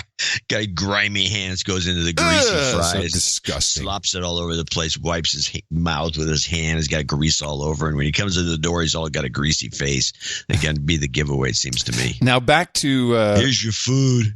So back to the tracking. So they're just buying this information. We talked about Axiom. Actually, I made a mistake. I said that Oracle had purchased Axiom. Oracle purchased a number of big data brokers. But Axiom was bought by WPP, biggest advertising company in the world. And one thing, I have to say something else about them in a minute. But they have teamed up with the Dish Network and AT&T, and they're working with Roku and with Spectrum and everybody who has a set-top box, and they have come together in this consortium known as INVIDI. INVIDI. INVIDI. Here's their commercial. Like a letter that arrives in your mailbox, TV ads can now be tailored to your household. It's called addressable advertising, and our innovative solution is really quite simple. Take 2 different households watching the same TV show, but deliver distinct and more relevant commercials based on who's watching. Through the power of addressable TV, advertisers can finally move beyond age and gender proxies to target the exact audience they want to reach, using unique identifiers such as income, household composition, and even purchase intent. Powered by NVIDIA, TV operators around the globe now have the technology to enable household targeting via set-top boxes and other connected devices. And because addressable TV targets the person and not the program, the right commercial reaches the right audience regardless of program, format, time, or device. NVIDIA's addressable TV technology is transforming television advertising, delivering a more relevant and satisfying experience for the viewer, and allowing marketers to more precisely target their audiences. This solution reduces wasted impressions while producing measurable and improved ROI, greatly enhancing the value of advertising inventory for TV distributors and programmers. In fact, with hundreds of billions of addressable advertising impressions delivered in the past year alone, chances are you've already experienced an addressable TV ad and didn't even know. InVidi, the most powerful way to reach your audience, no matter what, when, or how they're watching. Great. That's great. You would know, by the way, you would know when that happens because that means you see an ad for something you already bought. Yeah, well, I'm not seeing that yet. So you will. Yeah. Oh, yeah, yes, because you've kept yourself out of it as best you can. Well, yeah, well, we're in the database. And by the way, this has been the holy grail of television advertising forever. Yeah. I don't see it. I first yet. heard about this in the 70s. Seriously. Yeah, right next to your refrigerator will know when you're out of milk. It's the same kind of nuttiness, yeah. Now, speaking of WPP, they were behind the creative for Gillette's ad. So they went from be all that you can be to be the best man you can be. And it was the whole social justice warrior ad, and men suck, and we got to teach young men not to suck. You suck. You're just horrible, misogynistic, sucky dudes. So Procter & Gamble came. Gillette is owned by Procter & Gamble. They came out with their numbers. They wrote off $8 billion, $5 billion of which was attributed to the crap ad and competitors. So they did this big virtue signal and lost $5 billion. Hopefully now. That's because they got the reason. Why did this happen? You have to ask yourself. That's because this happens a lot. They have hired somewhere along the line. They hired some hot shots. I'm not going to say women necessarily, but they hired some hot shot millennials who are all in on this. Like they're like that poor little, the same person that makes that poor little girl cry that we played her clip earlier. Yeah. Those people. And once they get into an operation, you can't get rid of them. And because they hire themselves, they're like everybody else. You hire your like types. If you get a bunch, that's why you go to a company. Everyone there is tall. How did that happen? Or you have a bunch of babes like at Oracle. At the office. How'd that happen? Why How can I get that? Everybody a babe. It's so and true. So, wait, just to say, it's true. That's true. Oracle hires babes. Yeah. And even the people that do the hiring are usually babes themselves hiring more babes because they like to be amongst, so once you get one of these social justice warrior types into these operations and they move into a position of power where they can start hiring and be somewhat responsible, they bring in their friends, and next thing you know, your company is done. And that's what hopefully is happening to WPP. They can't stop it. Once it happens, once it starts, that was a signal. That Gillette thing was the tip of an iceberg that's going to sink this operation. Huh. You watch. Do you think that's interesting? There's ways around it. If you can isolate all the SJWs, and because WPP owns all these companies, they have Ogilvy and Mather, Gray Advertising, Young and Rubicon. All these companies, J. Walter Thompson, Rubicon at the Pentagon, maybe. And so you take all of them. So you should be working over at Gray. We're going to move you over there. And they move them all into one company and then just shutter it. Yeah, you're That's right. the only way they're going to get rid of these people. Well, I think the Gillette account is up for review, is what I think. Oh, Well, there's where they're going to go. They're going to go to another Omnicom. They can go to Omnicom. They have to go with the Omnicom. Yeah, that's the only competitor. Chiat Day or one of those guys. Well, Chiat Day is part of one of these groups. I think they're part of Omnicom. Omnicom. Omnicom. No, con. It's a con. Just before I close out the OTG segment, got a great email from producer Trevor. Further to your various comments about the financial sector, how they want to increase debt so you are more beholden to them. This is what we've been talking about, Credit Karma. They're tracking everything about you. You hook it up to your bank account. They know exactly what you're paying, when you're paying it, how much you pay. They know everything. And as I've learned in the terms of services, even when you stop using these apps like Credit Karma, they still retain access to your bank account. You have to go through quite a rigmarole to get your bank to unhook them, as it were. Huh. Yeah, that's kind of shitty, but it's in all the terms of services. So Trevor worked for a large Canadian financial institution a couple of years ago. When we were putting public Wi-Fi in the branches, one of the network managers said the following. I guess this was at a meeting. Imagine a person coming into a bank, having their cell phone on them as expected, and us being able to, since they have downloaded our app and accepted our terms of service, immediately know who that person is, being able to approach them directly, i.e., good morning, Mr. Curry. And then we can take it a step further by leveraging their social network data, finding out Mr. Curry was recently engaged and had been looking at a real estate. Our conversation would continue along the lines of, congratulations on your pending wedding. Have you considered a change in housing? Would you consider talking to one of our mortgage specialists who can assist you with understanding your options and pre-approved mortgage? This was met with applause by the audience of internal staff. Meanwhile, this says Trevor. Applause. It's called stalking. Yeah, Trevor says he's never going to enter a physical bank again. And this is another thing. These bank apps. The bank apps are the worst, and they are selling your information indiscriminately. And it winds up before you know it, it'll always be after the fact. They're not going to catch you doing anything. But I think the most damning part is just taxes. You don't want the IRS to know what you're doing. You don't want them to know what you're paying, what you're not paying, who you're writing, giving cash to, how much cash you're getting. None of this. And they get their location. It's so bad. And thank goodness, I think the Librem 5 Linux phone is finally going to ship. You're hopeless. Maybe a little bit. I really don't want to be hopeless. But yes, so... and then just before we get to our next break, I want to do a follow-up on the closed captions. This has been the most emailed topic of the past few weeks. We've gone through the brain part of this, which I'm now pretty convinced is being... We're seeing some auditory processing issues as a result of people watching movies and television with closed captions on. And just to come back, you said that on the last show, you said, well, it's not true with you because you grew up with closed captions.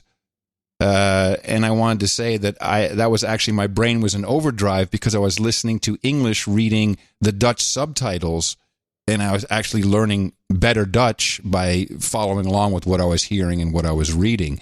But in general, you get lazy, and we're very lazy. We don't talk on the phone anymore. You used to call someone on the phone, and ask anyone, do you call them on the phone? No. Why not? It's crappy, can't hear it, because, we're not used to deciphering a voice through a phone line anymore. It also has gotten worse with digital phone calls, admittedly. I use a landline. Which is really good, and a landline is duplex. We also don't talk duplex anymore.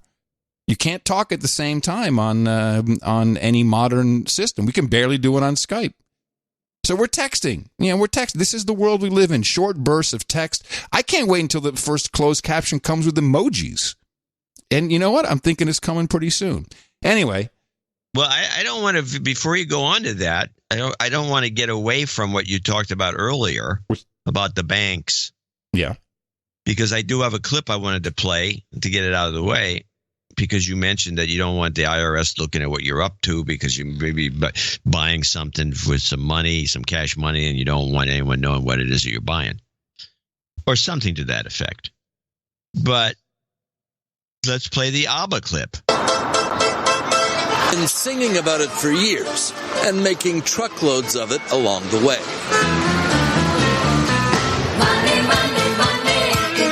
But now ABBA is in the vanguard of a new wave in Sweden where there's no money, money, money.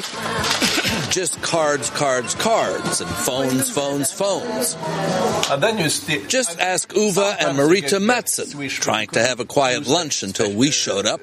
The last time you actually used cash? A month ago, maybe, or something. Which is typical. Last year, only 13% of Swedes could remember using cash for a recent purchase.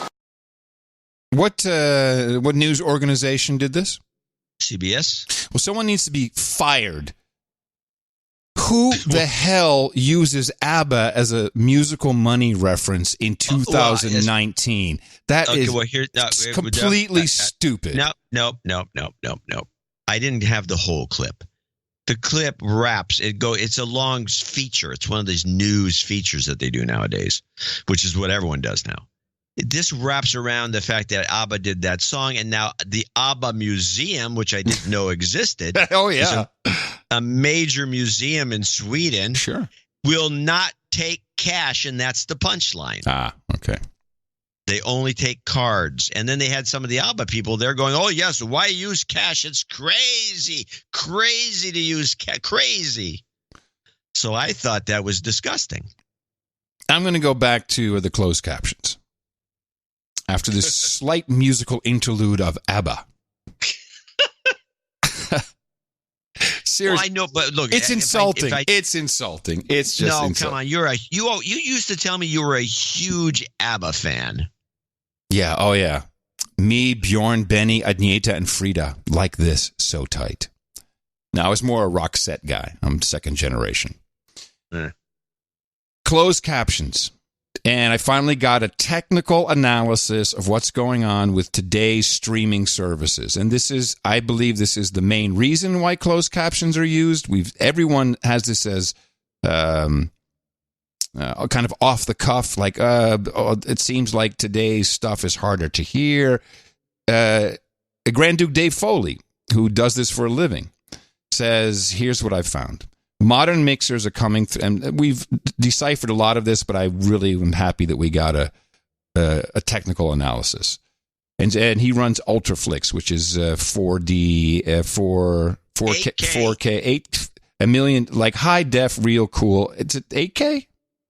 No, most movies are 4K. 8K. He's working on 8K. Holy crap. All right. All modern mixers are coming through in 5.1 only, with no emphasis or effort put into the down mix into 2-channel stereo. During our remastering of movies on Ultraflix, we have discovered very often that the stereo mix is not properly balanced with noise versus dialogue, or as we say, music effects versus speech dialogue. We created the Hyper Audio remastering tool, whereby we run the equivalent of a compressor on the soundtrack to bring the levels more in balance, in addition to fixing clipping run through a warming filter to mimic tube amps, and also ensure that levels between movies are always the same, so the audio experience between different movies is always on par. We also found that, and this I think is key, that many of the streaming set-top boxes and smart TVs tell the sending side to send 5.1 even if the output is only going to stereo speakers built into the TV. So I think there's a big flaw is in your Roku box or whatever you're using. It's sending a signal saying, yeah, send me that 5.1, which of course is looking for a center channel to send the dialogue through. The audio processor in these devices often does not do a proper downmix to stereo, and in several of the low-priced models does a very poor job of the downmix levels, leaving dialogue always lower than other sounds, in particular by not properly mixing in the center channel with the front, left, and right. This is where I see our exit strategy. We need a box. You need a box. Yeah, I need a box. You need a DSP, digital signal processing box. There's an app that does this for the Xbox. Apparently, I don't have an Xbox, but a lot of people call it a Foley box. Just use this software. License it. There you go. Done. Exit. Okay. Well, that's it. Last show, everybody. I'm going to show my support by donating to No Agenda. Imagine all the people who could do that. Oh, yeah, that'd be fab. Yeah, on No Agenda in the morning. Well, we do have a few people to thank. Not a lot, but a few for show 1160. Capital G is at the top of the list with $155.55. I can't see what he says there, but he says something about don't use his real name, which is his real name, capital G. John Lips, $111.11. Brad Horwitz in Wauwatosa, Wisconsin, $100.69. He's getting married on 8/2 in Oshkosh Bagosh with his smoking hot fiancee, Abby, Vensky. And he's halfway to knighthood, so she's clearly marrying him for peerage. Yep, I've seen it before.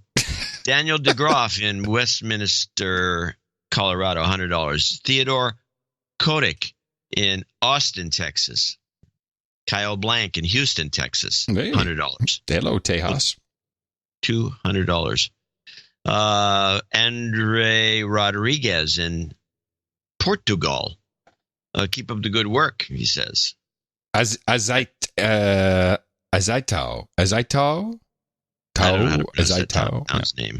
They always, Portuguese pronunciations are not. And they got all those they're not like lines. Spanish. They got squiggly lines. Nathan Howell in Frankfurt, Illinois, 67-54. Gus Von Poppel, 66-33. Since Gus is in Norway. Gus Von Poppel? Yeah. He's in Norway, yeah. Sir Sin, SN? Oh, wait, isn't that a chemical element abbreviation? SN? Yeah, what's SN? I don't remember. We should know this. I should know it. He owns some rental property in the Congressional District in Baltimore. It's been going downhill fast since I last spent my time there for work, which is during the riots in 2015. He's in Arnold. SN is the chemical symbol for tin. Tin. Sir Tin. Sir Tin Man. He's the Tin Man. Yes, there you go. I should know that. Danilo Dusaswa, I think, in Cork County, Ireland. Danilo. In Ovens, Ireland, 55-55. Robert Bruckner, 55-55. Kimberly Burden, $55. Hold on. Sorry to stop you. Danilo says, having just arrived in Austin in the past 2 hours for a business trip, I've already been hit by an electric scooter. That and being in Adam's hometown was a sign that I should donate a little extra to the show outside of my normal subscription. Well, thank you very much. And sorry. Welcome to Austin. Got hit by a scooter. Yeah, it's getting bad. I don't understand it. Robert Bruckner, 55-55. Kimberly Burden, $55. Sven Eric E. Jansen, 52-30. He appreciates the work, or somebody does. Jason Mertz in Boise, Idaho, $50.01. First time donor. Give him a de-douching. You've been de-douched. I give him that because he says the last newsletter I used the Kid in the Cage artwork. It was good. Kid saying, hey, please donate. Now we got $50 donors, name and location if I have it. Marcello McGinn Musumechi. Praise the Dvorak for pronouncing it completely correct. Huh. That's what he said. Yeah. Jeremy Cartwright in Rockford, Illinois. Robert Fittler rhymes with in Mars, Pennsylvania. Mark Hackett in Downington, Pennsylvania. Black Knight Sir Mark McPio. You need some house karma. I'll give you that at the end there. Ward Detwiller, I think, 50. He says Andrew Lang looks like he lost at beer pong and instead of doing a naked run, had to run for president. Yeah. Bull. Huh. And last on our list, a very short list, I might add. Our Thursdays have not been good for some reason. Aichi Kitagawa over here in San Francisco came in with a $50 check. And I want to thank him and everybody for helping us produce Show 1160. Yes, you are all producers, as you know, and we have more producers who came in today under $50. Some of those came in. Well, actually, we didn't have any 49s today. In fact, no anonymous, just all subscriptions. It was, I don't know. Maybe in 2 weeks, school goes back, and I don't know, maybe people, I don't know, do people not listen when they're on vacation? When I went to the bank to drop some checks off, which is what I do by hand, drop them off. And I talked to one of the higher up tellers, and I said, she said, how's things going? I said, it's really slow. in July. She says she's noticed that the banks, it's been slow there too. Oh, so really? It's been a slow July in California. Well, it's been slow in Austin as well. Slow and hot. Not how we like it. Slow and cold. Yeah, not how we like it. But we do want to thank everyone who's on the subscriptions. Consider one of those yourself. And, of course, thank you to everyone who supported the show and our executive and associate executive producers who we thanked earlier. Please remember, you can do this again if you so wish on Sunday. We'd certainly appreciate it. It's your show. You produce it. Go to Dvorak.org/NA. We got a couple of karmas to do here by request. Jobs, jobs, jobs, and jobs. Let's vote for jobs. You've got karma. No agenda meetups. Yes, the meetups is a lot going on with the meetups. Meetups are doing very well. NoAgendaMeetups.com. We have a couple. Can I stop you for a second? Well, of course. Mimi's going to be here, and we decided to do a meetup, the Gilman, the meetup we've done before in Berkeley, on August 8th. Ooh, and that was not on the list. No, because she hasn't put it on the list yet, because I haven't, August 8th, and it's going to be where? At the Gilman Brewery that we had our last meetup at, last Berkeley meetup. Okay. It's going to be the same place. It's going to be on the 8th, which is a Thursday after the show. And I think probably 5 o'clock, I guess. I'm guessing. All right. Well, I'll send out a note and we'll talk about it in the next show. Yes, Antifa is on alert that the quadroons will be in Berkeley. Today we have a meetup taking place in Seattle, Washington. The big 2-day meetup, apparently, at the Lot Festival in Germany is August 2nd through the 4th. I can't wait to get a report from that. The 3rd of August, Orange County, California. Solvang, California on August 4th. And then we have, as John just announced, August 8th, the Gilman thing. Brewery in Berkeley. Murfreesboro, Tennessee, August 9th. Chicago, Illinois on the 10th of August. Southeast London comes back together on August 15th. San Antonio, Texas, August 17th. The 18th, Victoria, British Columbia. On the 22nd, Charleston, South Carolina. It's a repeat for them as well. Salem, Oregon returns on the 23rd. Lincoln, Nebraska, August 25th. And the 31st of August, we have Busan, South Korea, and Sao Paulo. So there's 2 different ones on the 31st in 2 very different locations. These meetups are where you go to hang out, talk to people. No one gets triggered. There's no condemnation. You meet people. You have a human interaction. It's incredibly enjoyable. We even get John out of the house for him. So that should tell you something right there, that they are very good, very enjoyable. And I have a report from the Frisco, Texas meetup, and this is from Brian Goldsmith. Since we had a Frisco, Texas meetup last Saturday night. I work for FC Dallas of Major League Soccer. He says, wait until you get your team, Adam. You think they're crazy now. I'm getting a team here in Austin. So I thought it would be cool to do a meetup in conjunction with a soccer game, maybe tailgate, meet in the stadium, club, etc. I coordinated the logistics of the meetup and got it on the site, crossed my fingers, had absolutely no idea what to expect. I'm an older millennial, just turned the magic 33 last week, originally from Buffalo, New York, moved here with my smoking hot girlfriend less than a year ago. For all I knew, she was the only person who listened to the show in my area. To my surprise, we had 7 people show up for the meetup. Nice picture attached. What's even crazier, we had Dame Firecracker, Sir Et, so a knight and a dame, who joined us, who happened to be season ticket holders for the team. We were all from different backgrounds, but it was really great to talk to people who had the common bond of the show and to be surrounded by people whose amygdala were not swollen to the size of their head. Since I worked for the team, I was busy running around, but would visit when I could. I thought maybe the group would sit together for the pregame or a little bit of the first half and then go their own separate way. But everybody stayed together for the entire match. It was so cool seeing the night rings in person for the same time, and really look forward to eventually getting my own in true slave fashion. Don got mac and cheese burgers for everybody to eat. Sent a picture of that. Thank you. Very disgusting. And I think we'll have repeat meetups in Frisco at another FC Dallas match. I might even hop up there for one of these. Oh, yeah. Go see a game. Yeah, go see a soccer game. A guy who doesn't like sports at all. Catch some of the action.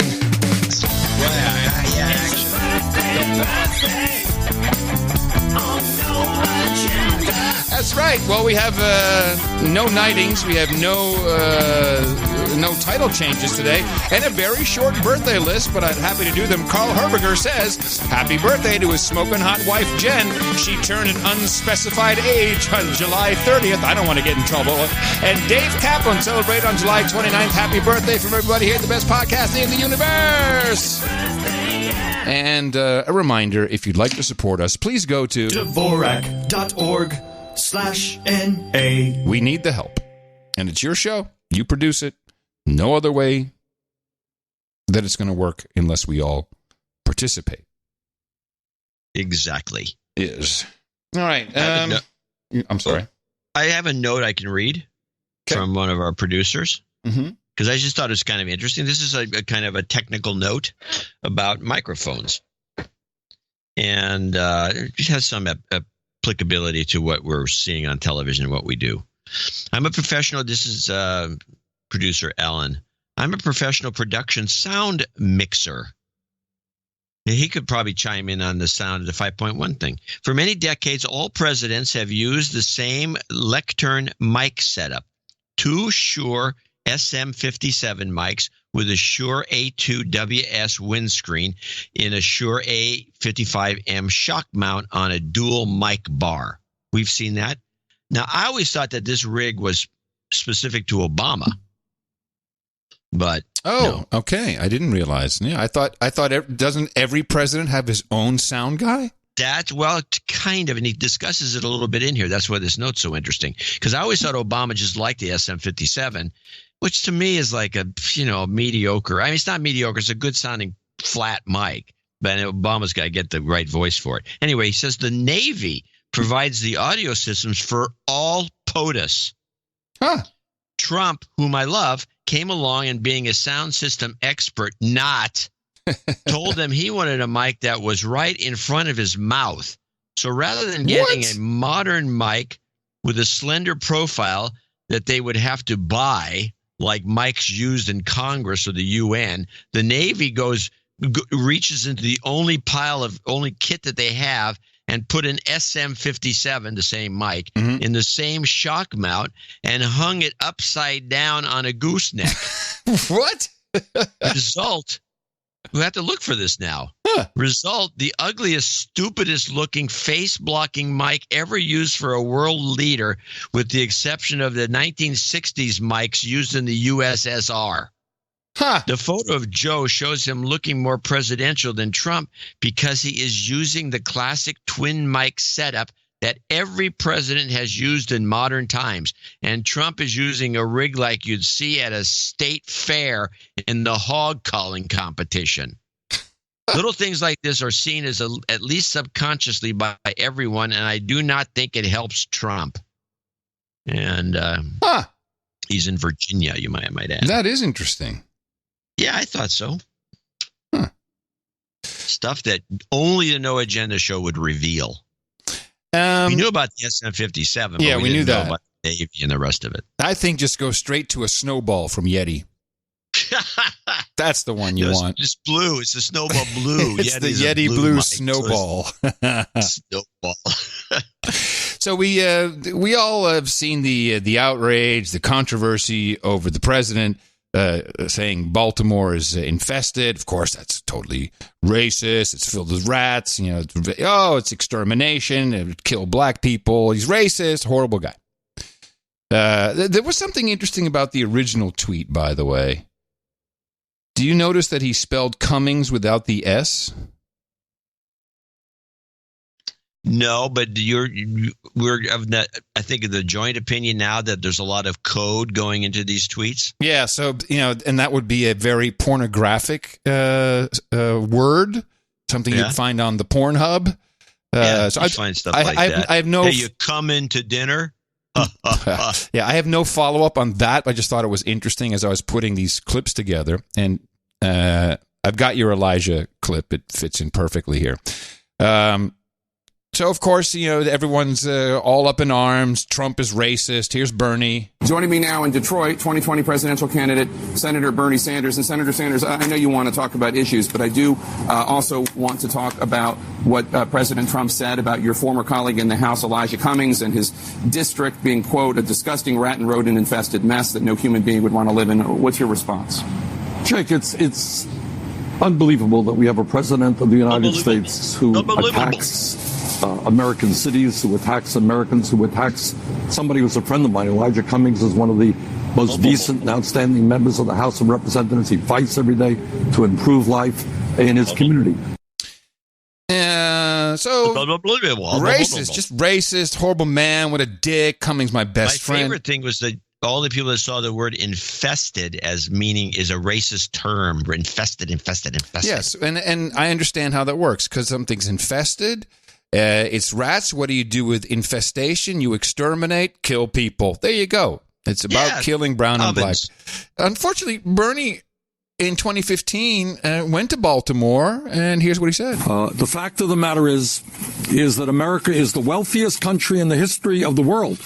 But anyone who took the walk that we took around this neighborhood would not think you're in a wealthy nation. You would think that you were in a third world country. Now, he didn't say infested, because that would be racist, but he kind of said it's a shithole. Thank you. In fact, we both had this clip, Elijah Cummings in 1999, the very guy who's responsible for this and being called out as such, Elijah Cummings. This morning, I left my community of Baltimore, a drug-infested area. What? Where a lot of the drugs that we're talking about today have already taken the lives of so many children. The same children that I watched 14 or 15 years ago as they grew up, now walking around like zombies. This is only 40 miles away from here. And now everyone's walking around with zombies, but that's just because of smartphones. It's not even because of the drugs or the rats or the infestation. But this has been a problem in Baltimore for a very long time. And the mayor's, and the most recent mayor, another black woman mayor, was rousted from the job because of corruption. Their city government has been the problem the whole time. Well, let me get to that in a second. First, I want to stay with the infestation. In 2015, PBS produced a documentary called 2016 called Rat Film. It was literally about the rats in Baltimore. It's just a little piece from that. It ain't never been a rat problem in Baltimore. It's always been a people problem. And that ain't going to change until you educate the people. This right here is diatrac. Now, I think that's one of the favorite poisons for the guys because it's a no-choice poison. Most of the time, we kill exactly what we're trying to kill. So it's about, there's this guy who's a kind of a funny old guy who says it's not a rat problem, it's a people problem. There's guys with baseball bats and tasers, and the size of these rats, man, they're as big as your calf. That's how fat they are. Just disgusting.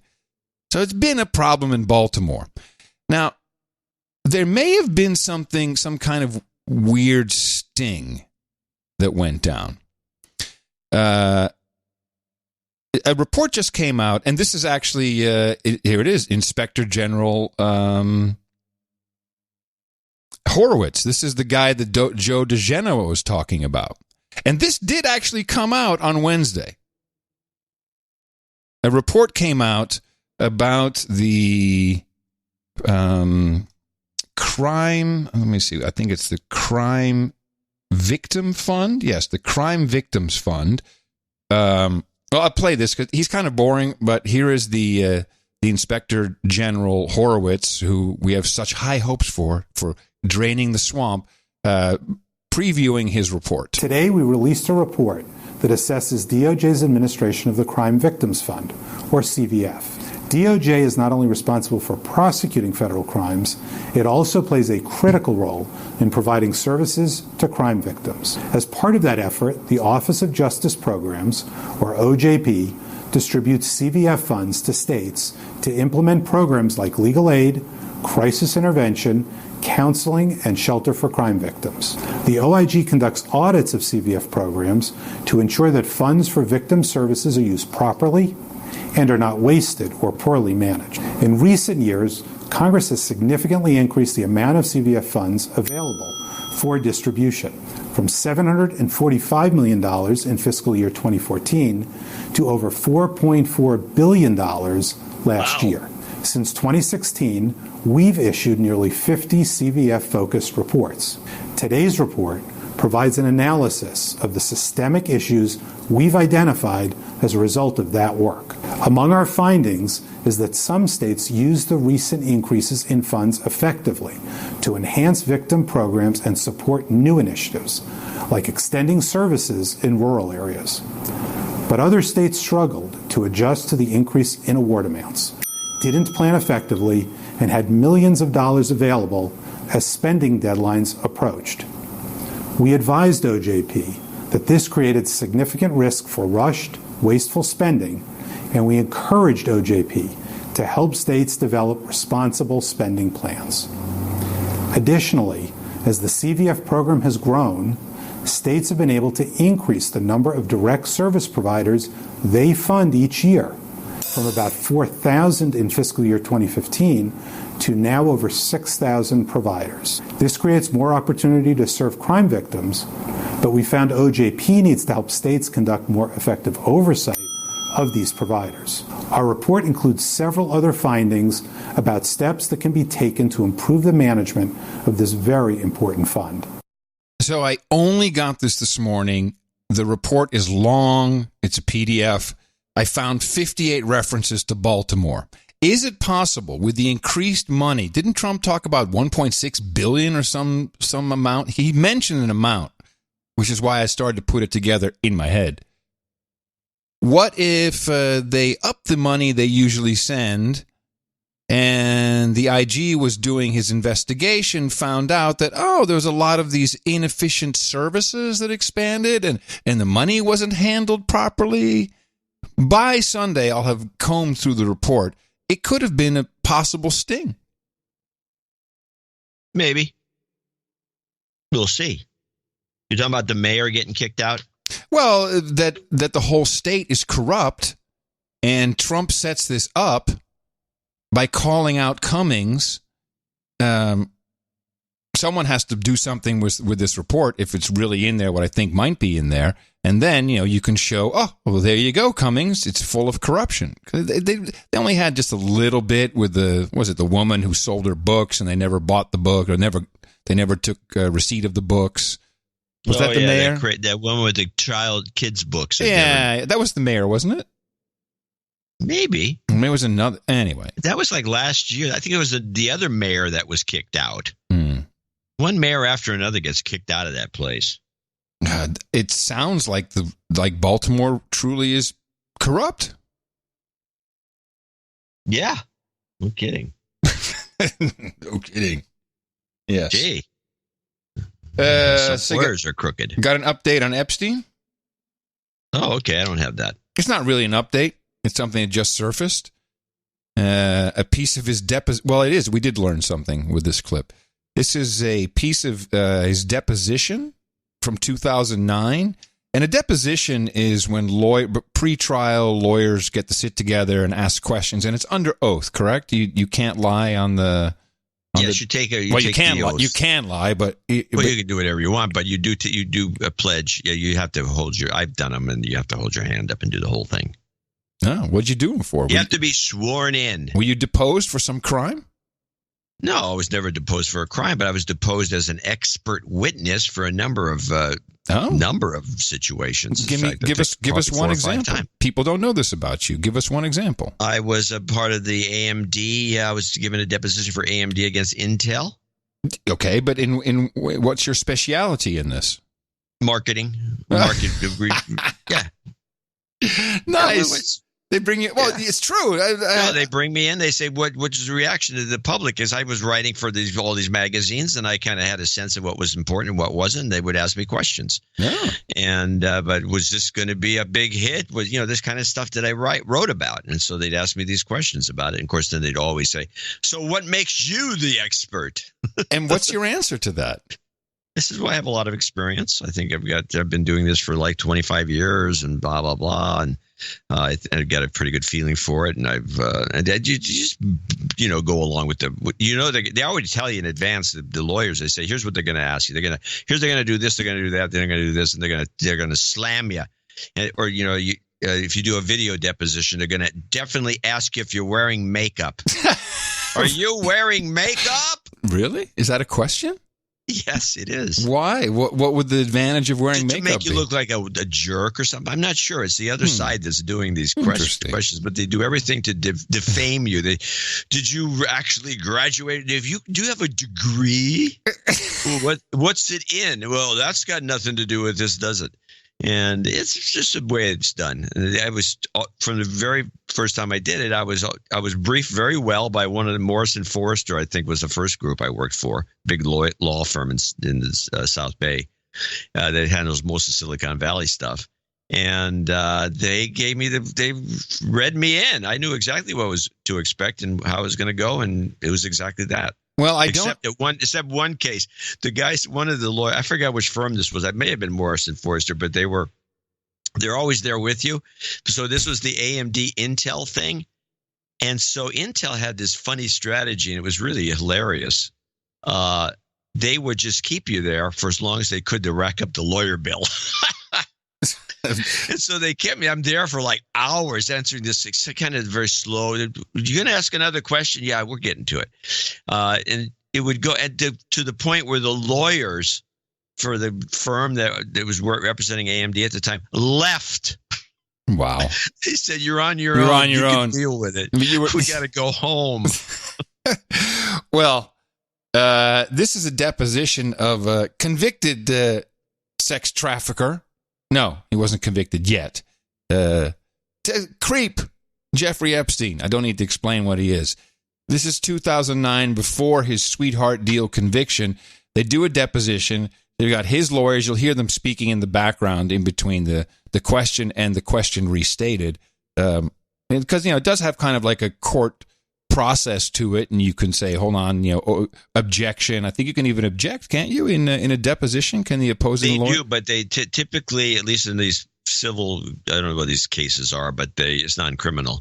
Well, this is really interesting. They object, but generally speaking, they say that objection observed, and they just override it, and then it gets cut out later. So you still have to answer. Generally speaking, you still have to keep talking. Oh, okay. Interesting. Well, this is what great fortune. Tell me if in any of the depositions you've done, if you've ever been asked this question, and it starts off with, the typical deposition, state your name, etc. And I'm curious if they've ever asked you, and maybe in the AMD case, that they asked a question like this. Would you raise your right hand, please? Yes. Do you solemnly swear the testimony you're about to give will be the truth, the whole truth, and nothing but the truth to help you God? Yes, I do. Could you please give us your name? Jeffrey Epstein.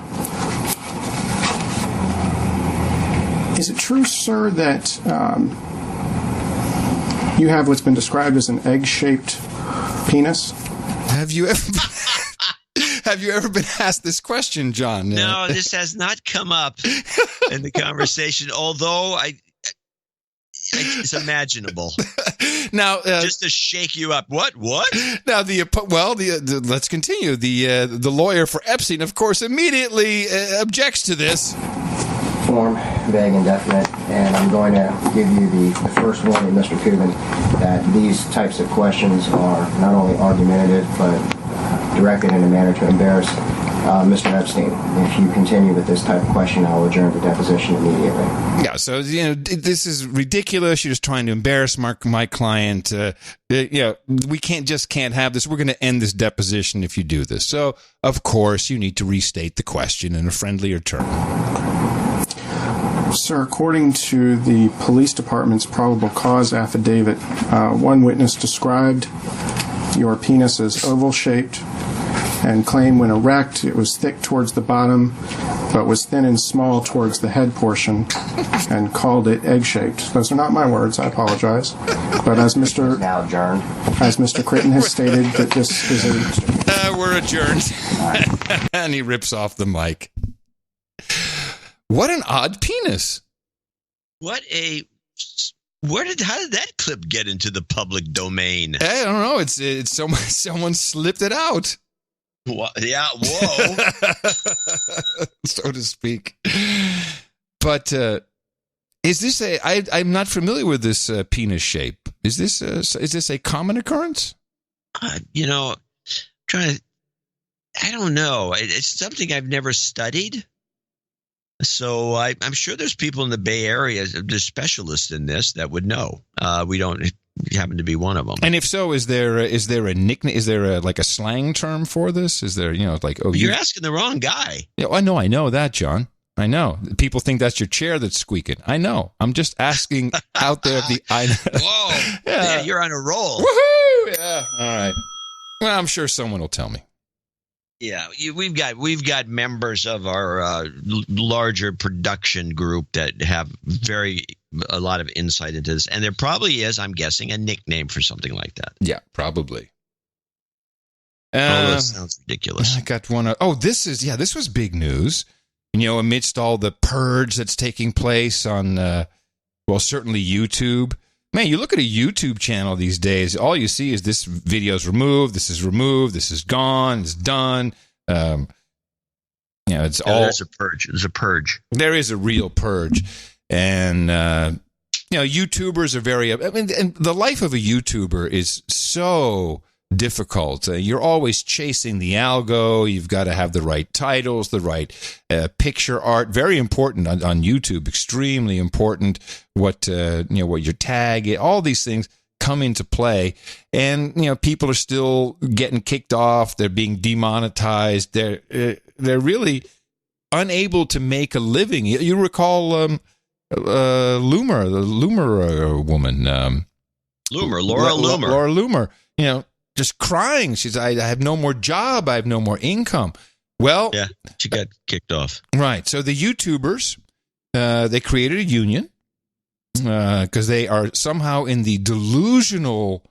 Delusional would be good. Yeah, they are delusional about the fact that YouTube needs them, where they believe that their millions of views or whatever really makes up a big portion of the.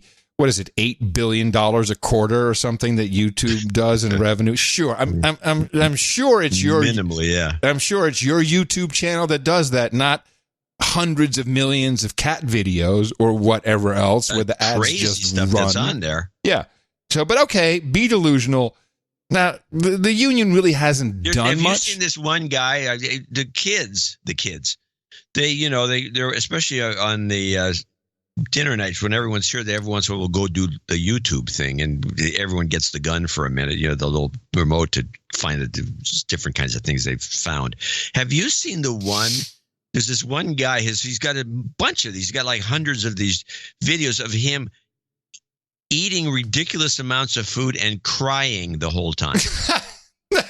You see this guy? No.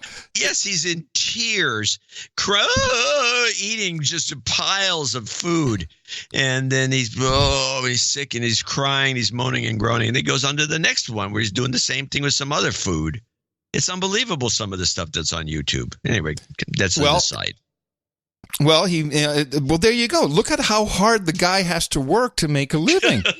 He's got to eat all this crap food. He's got to spend some of his internet money, his YouTube dollars on the food. It's very hard to make a living. So the YouTube union has decided to make a bold move. This is a German guy who is in charge of the YouTube union. He will explain. Attention, YouTube. Here we go. Being a YouTuber is a dream job for lots of young people. But 2 years ago, YouTube turned the dream job into a nightmare. The real YouTubers. This is bull crap. No, it's not. This whole story up and this guy's just a comedian. No. Why don't you, I'm not gonna blow the punchline to this. It's real, and there's something really big there. It's real. If you just assure me it's real, so I'm not gonna be suckered. No, you're not gonna be suckered. Okay, go on. Attention, YouTube. Here we go. Being a YouTuber is a dream job for lots of young people. But 2 years ago, YouTube turned the dream job into a nightmare. The real YouTubers that are the reason for YouTube's big success are getting censored, deleted, erased, and hidden. Making a living on YouTube is actually no longer possible. Many channels have entirely disappeared or are now reduced to a minimum. There is no job security. It seems like YouTube doesn't want independent YouTubers anymore, because now YouTube prefers like channels run by TV stations or Hollywood celebrities. And for those guys, completely different rules apply. They won't be censored, they won't be erased, they won't be kicked out. YouTube is actually pushing these guys with everything they have. All this happens simply out of greed for profit. Oh wow. Simply because advertisers prefer Will Smith over the independent YouTuber. Let me see. Will Smith, guy eating and crying. Will Smith, guy eating and crying. Hold on. But YouTube should not be so sure about that strategy. Since 1 year, we have the YouTubers Union, and we have thousands of YouTubers that are now united and picked up the fight. The only problem is that so far, we haven't been able to achieve much. But exactly that is going to change now. IG Metal, the largest independent trade union on the planet, and the YouTubers Union are now joining forces with a clear goal to bring back the old YouTube. We have founded the joint venture FairTube, and now time will change for YouTube, since we have 125 years of experience in the fight against injustice and over 2 million members, plus superb lawyers, are now joining forces with thousands of YouTubers who are really unhappy with the way things go. Together, I think we are completely unbeatable. FairTube is unbeatable. FairTube is unbeatable. Okay, I'm going to give you a clip of the day. Clip of the day. Because that guy's accent was just fantastic. Well, you know who he sounds like? He sounds like somebody from Hogan's Heroes. Yeah, he sounds like comic strip blogger. A little bit, yeah. It's funny. A little.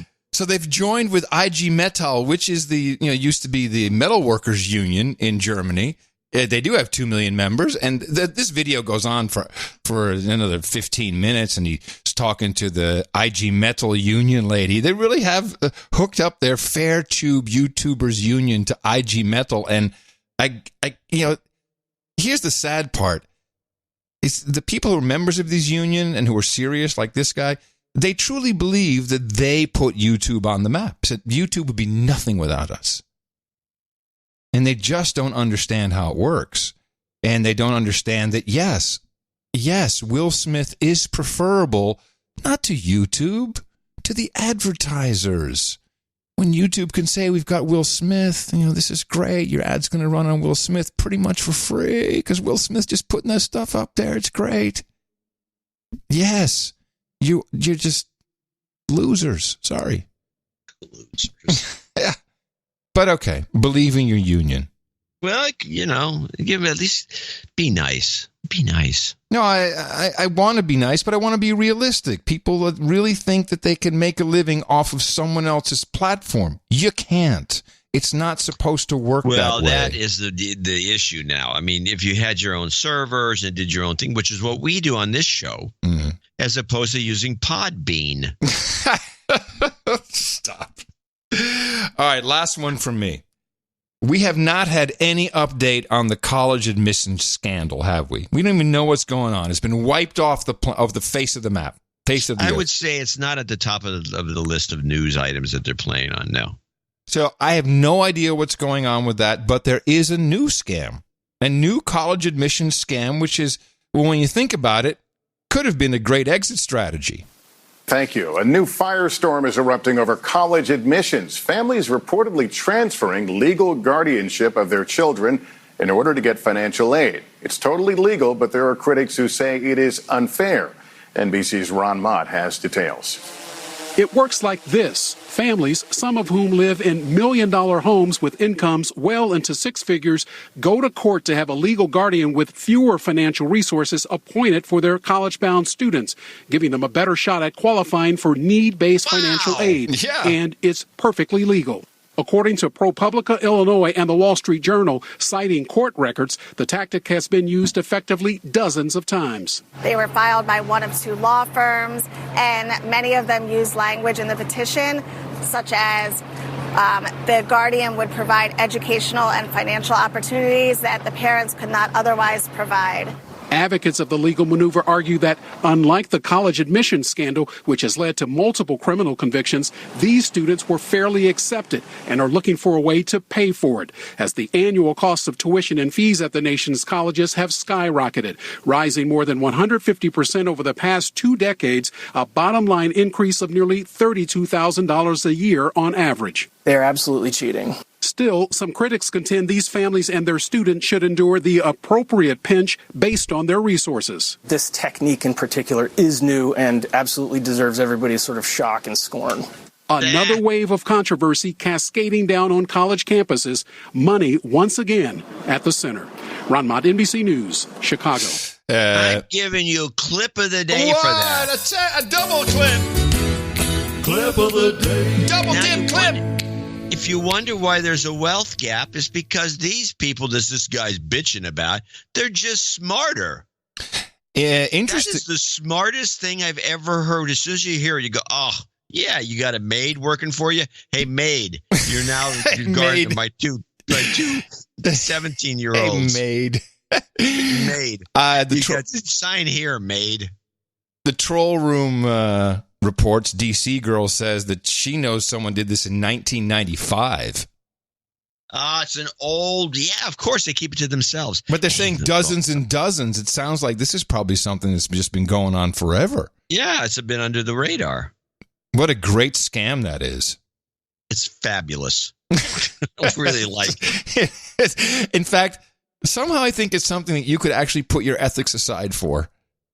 Oh, because your ethics are really not aside, because these schools with these ridiculous tuitions out of the blue, when I went to college at the University of California in Berkeley for almost free, they're the ethically challenged. It's ridiculous.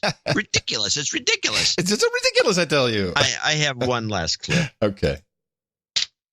So I just thought this when I heard this. I said, here's a guy I realized that Buttigieg is nuts. Yeah, I think you may be right on that. And this is my proof. This is Buttigieg's concept of quote unquote Trump's gift, and what he's saying is what is Trump's gift. And when I heard this, I'm going to give you the punchline for it. I'm going to give you the analysis before I play the clip. This is from a science fiction movie. I think even Star Trek did this once before. Maybe Star Trek's done more than one of these scenarios that he describes with Trump, and it was just a head slapper. The gift of this president is to take any energy that goes his way, even if it's in the form of criticism, and turn it into a kind of food that he just grows off of and gets bigger. That's the code that we've got to crack. And I think the way to do it is to name and confront everything that he does wrong, but then immediately go back to talking about the impact that we will have on voters' lives. He sucks in energy and turns it into whatever it is. It makes him bigger. Hold on, let's listen to it again. The gift of this president is to take any energy that goes his way, even if it's in the form of criticism, and turn it into a kind of food that he just grows off of and gets bigger. That's the code that we've got to crack. And I think the way to do it is to name and confront everything that he does wrong, but then immediately go back to talking about the impact that we will have on voters' lives. His energy, his negative energy is food. This is a storyline I have seen at least 5 times. I think this, and it's one of the older ones with, like the original 60s, Star Trek. The original Star Trek. I think you're right. All right, everybody, that'll do it for our deconstruction for today's media landscape. We missed a lot, but there's only so much time we have. So we'll pick some stuff up on Sunday. We still have Nutty Brexit. Nutty maybe Brexit. Maybe all those memos will be released by the Geneva. Yeah, by Horowitz. There's somebody. Special thanks to Sir Chris Wilson and Felix Wilson. Thanks to Sir Seat Sitter and PMX, UK PMX. There we go. End of show mixes. And coming to you from the frontier of Austin, Texas, also on 6930 kilohertz USB on the shortwave bands. In the morning, everybody, I am Adam Curry. And from northern Silicon Valley, where I do not understand why at this hour, which is around noon, the traffic is so bad. I'm John C. Dvorak. We return on Sunday with another episode just for you. Make sure you're here on Sunday. We do it live. And remember, Dvorak.org/NA. Until Sunday, adios, mofos! Oh, and such.